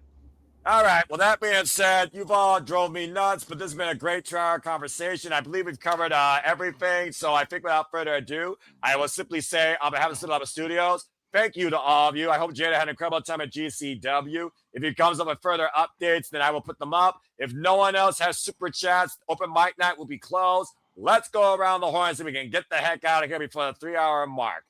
Freaking shorter than what Monday Night Raw used to be or what SmackDown's become. Ain't that some hot shit? Nick, always a pleasure. Hope you enjoyed the message, your Valentine's Day, and food. Where can the people try and connect and find you if they choose? Y'all can find me on Twitter at the SRS Studio. Y'all can find me there. Don't But you follow can really- him. It's creepy. Don't follow. No. This No, tagline. no, you can follow me. It won't be that creepy. You can, Okay. I think my Twitter handle is Nick Beleaf 12. I think. You think. All right, fair enough. Yeah, that's probably it. Go follow me there. All right, respect. Fair enough. Charles, always a pleasure. Thank you for being part. Again, as far as I'm concerned, you're a regular member of the family now. where can people connect with you? I'm gonna not forget mine because apparently somehow Nick forgets his. Like, what the heck, Nick? Nick, you have too much food or something? He's tired. That Forget too, but everything, dude. I got a memory of a goldfish. oh, that's a problem. Nickelodeon. Oh. They're not copyright. Continue. Damn it, Walter. You can follow me on X at Random. As simple as that. All right. Well, that being said, I don't know if Ash is still there or getting a hot drink or taking care of family or taking care of what she needs to. But I'm still here. there we go. All right. Well, as always, cheers to you, my Betty friend, as Nick officially GTS. Go ahead and tell the people can find you and why they should not be a dickhead. You can find me on X, the app formerly known as Twitter, at ShadowBadAsh, and subscribe to my YouTube channel at Batty for Wrestling. Don't be a dickhead. Dickhead. Again, you got a lot coming up on your channel. You were talking about your itinerary during the watch along. Why don't you remind people? And shout out to Daryl. Oh, by the way, Hiromu Takahashi is also no longer part of New Japan Pro Wrestling. All the best ticking time bomb who said, see you later. This is a preview for what's coming up because I bought another one of these. Is it the red one? Yeah, Daryl's not going to be lonely no more. Okay, you're like my friend Sienna Chanel. She's got both as well. Fair enough. All right. Yeah, be on the lookout for some New Japan content as well as some stuff for WrestleMania in March. Well, look at you at WrestleMania stuff. This should be interesting. You're not going to try and cover every WrestleMania or review them, are you? No, I'm going to be reviewing every Bret Hart title match. Oh, okay. I like that. I look at the Canadian here. I was about to the all-time Canadian great. I was about to say. Hi, I'm Ash. I'm from Canada, and I have yet to see a Bret Hart match. WrestleMania 26 doesn't count. That wasn't a match. Even though it was. Sorry, Ash. I'm about to say, unfortunately. And yeah, basically to Egg's point, Evil, yeah, I know. And David Finlay, they're all free agents right now. As Drew Maloney confirmed, he's staying in this Grand Pro Wrestling. War Dragons, let's go! Me and Ash can agree a lot about things, except for Evil. That's the only thing we'll never agree on. I'm sure it's more than one. Being honest with you, Ash. Can you guys imagine if Finley signs with WWE and they go Balor versus Finley because they both were leaders of the Bullet Club, and it's like I was the better leader. There's potential there. There's a potential there, considering David Finlay, 4 Savage Generations, the son of Fit Finlay. Not too far-fetched. And speaking of New Japan, stay tuned for our bracketology on the New Japan Cup. Here is your field. Pick your winner if you choose. Good luck to everybody. As of course, New Japan is all about tournaments, single elimination, round-robin tournaments. And Ash, here's the first one of the new year for you, the New Japan Cup 2026. Be on the lookout for bracket breakdown when Noah and I review this together, just like we did last year, whenever that may be. I'm going to figure out a date. We got till March 4th. Of course, this will be after or before the anniversary show, so we got time. We still got to do all the takeovers. Well, you and I were going to take over February, but again, the timing wasn't there, but it does mean we can't try and take over in March. And again, folks, premium live watching events coming up, including not limited to Elimination Chamber for WWE, AEW Revolution, New Japan Pro Wrestling's The New Beginning, TNA Sacrifice. NXT still has no specials yet, which is really surprising. So takeover can be our March Madness. Hey, there you go. I don't give a damn about basketball. I can buy into that. I'll join you two for that. Well, stay tuned, folks, because again, we're going to take over March with our own madness, representing the black and gold, the peak of professional wrestling as we knew it in WWE, covering all 36 takeovers. So stay tuned for more on that. Dude, you all can follow along via YouTube. I mentioned Finley. Isn't his little brother in NXT? Shit. He is, actually, yeah. That's absolutely correct. And speaking of NXT, go ahead, Charles. The joke, I let a couple of Finley on screen to manage him. I think he'd rather just obliterate people again, but we will see soon enough. I got another question to ask. Because we know Hiromu's leaving. Is Hiromu still going to be in Japan, or because there's also another rumor going around that that Hiromu might be WWE bound? Do you think if he is, he and Finley could team together again? Well, I mean, can they coexist would be the better question. But again, I wouldn't rule it out. But the last time they had a Japanese person in a jacket in NXT, they left him and did nothing with him. I don't remember what his name was. I know New 205. Japan. I know New Japan. You got you free agent. You got to in AEW because of that relationship. So I would explore that option before I try to go to the E. Well, there's also other companies though in Japan. Hello, Pro Wrestling Noah, Naito. Mm-hmm. Naito and Bushi still GHC Heavyweight Tag Team Champions, by the way. Los Tranquilos de Japón. And Hiromu Takahashi is the student of Tetsuya Naito. So again, hindsight's the 2020. And speaking of wrestling, again, to the only thing that I care about in NXT, Soruka, congratulations to her. She is the new number contender to the NXT Women's Championship and will challenge Jesse Jane for that title. Yes, Charles, I do see your hand.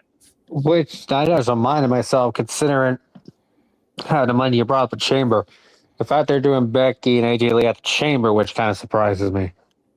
Yep, for the Intercontinental Championship. They're not doing it at WrestleMania. They're pushing it. They're pushing Chicago's favorite couple in wrestling at the forefront of the Elimination Chamber. That's why CM Punk's defending the gold against Finn Balor. Which I'm now considering to have AJ Lee being friends with Maxine and Natty being involved. I'm not going to be surprised if that IC title match at Mania is now for a fatal four-way between all four. You took the words out of my mouth when they did the men as a fatal four-way last year. Go ahead, Ash. I was about to say, yeah, I could see that happening because because all four of them are integrated in the storyline. And what better way to encapsulate or finish it off than the four-way at WrestleMania? And also, it's a nice way to get everyone on the card too, especially because they're in prominent roles as well. True, and WWE loves to put everybody on WrestleMania, even if it's an underwhelming match. Again, War Bears and New Day should never happen. Chelsea should have qualified to the Elimination Chamber, and I feel like she should have won, and it should have been Chelsea winning. Well, I was going to say, if she would have qualified, it would have not mattered. She probably would have taken out anyway because of the injury.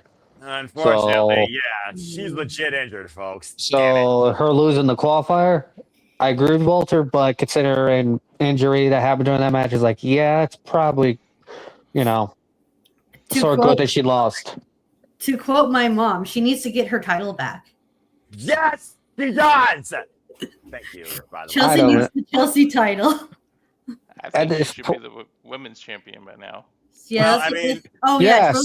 Charles doesn't know this. My mom, she's a big fan of Chelsea Green. She refuses to call the Women's United States title the Women's United States title. To her, it's the Chelsea title. I keep forgetting that title exists every time Chelsea loses it, to be honest, because of literally... They don't do jack shit with it with Julia. Hence why it's called the Chelsea title. And then again, they barely do anything with Chelsea as champion anyway. So it's really... Hold on. We're trying to say goodbyes, and we keep going we're trying to say goodbye. I know, exactly. We're open mic night. We're just going to keep going. Last wrestler standing while Chelsea Green's in a wheelchair. The only interesting thing about the WWE Women's locker room on a weekly basis, not holding a championship, while Charlotte Flair might as well hold the SmackDown Women's Championship again at this point, because Jade Cargill is as cold as ice, and the crowd goes mild. That's who we can put the title on. We can put Charlotte as the champ. I'm kidding. I'm about to say, at this point, though, it sounds like Charlotte Flair might be going back after the title. And honestly, SmackDown needs a reset. You might as well go with the best player you got. Nah, I expect this Charlotte-Alexa match to happen at Mania. Against the Bellas and Rico involved? Nah, I'm going to be honest. I'm waiting for the turn. It's only a matter of when. Let Alexa turn instead of Charlotte. That way, be a little bit of a swerve. It will be weird. It will be weird, but yeah, I expect the match to happen. Here's what needs to happen at WrestleMania. Roman gets the title back and makes the secondary championship as the point as he did with WWE by being nothing but a part-timer, because that's WWE for you. I'm not speaking as a fan. I'm speaking as a businessman, because this is WWE. Jade Cargill no longer needs to be the women's world champion. They need to put somebody on there that actually draws tickets and draws attention. The name is Tiffany Stratton, in case you don't know. The Women's Intercontinental Championship, that fair four-way needs to happen because that makes perfect sense. Now, whether or not you leave Becky with the title, justifiably so, you give AJ Lee her first piece of gold, that's entirely up to you. Judgment Day needs to fall apart. It needs to be Roxanne and Stephanie and Raquel and Liv, so we finally get no more Judgment Day. And Stephanie might be justified as champion at WrestleMania, but if they do a fair forward for the Continental Championship, do one for the World Championship, especially on the same night, definition of redundant. Does Liv and Stephanie call for a WrestleMania main event? No. And as far as the WWE Championship, if it's not Cody versus Fatu versus Drew, is Cody versus Drew justified for WrestleMania? Oh. Half the damn year last year. For the 1100th time, no. I'm surprised we didn't talk about Braun Breaker being injured now. Because there's no point in talking about him because he's out of WrestleMania as far as we're concerned. Yeah. And I think he's also been built. Yeah, let's get out of here, please. Yeah, let's get out of here. Welcome, folks, to the after show. I hope you all enjoy it, but the timer's finally hit 0. We're getting the fuck home. Shout out to the Tilla. Follow her, Rangers of Wrestling. You see the social medias right there. James a fucking idiot. Does really cool and dumb things on the internet. Follow him at JHebertSide95. Pathetic nitwit. Again, you see the hashtags right there. I hope he's doing okay, though. We respect James. Always appreciate him. Shout out to Original Bob and Big G. Follow him on social medias. He is not an Aussie wannabe. He is far more relevant than Grayson Waller ever will be and doesn't need a phone to be so. So follow the original Big G as you see on the social medias right there. Ignore Jay, but do not ignore the Ranking Wrestling JJ Williams. Follow him in the social medias to see there are WJJ Williams, Kazing Studios, The Renegade JJ Williams, etc., etc. And Walter, he's on screen, but you know what you gotta do because Tiffany has told you so. Get it? Got it? Bueno. Follow Major Wrestling, get him to 300 so he can kill his liver with the hot stuff alongside his wife. And a great tune, of course, as Simple Gaming will be coming back to the screens. It will be plugged in soon enough. Competitive gaming and rage quitting, courtesy of Walter Cruz. And of course, thank you to the super chat. Follow Emmanuel at Interactive Games and Movies on YouTube, but also follow him at Arlene Dominguez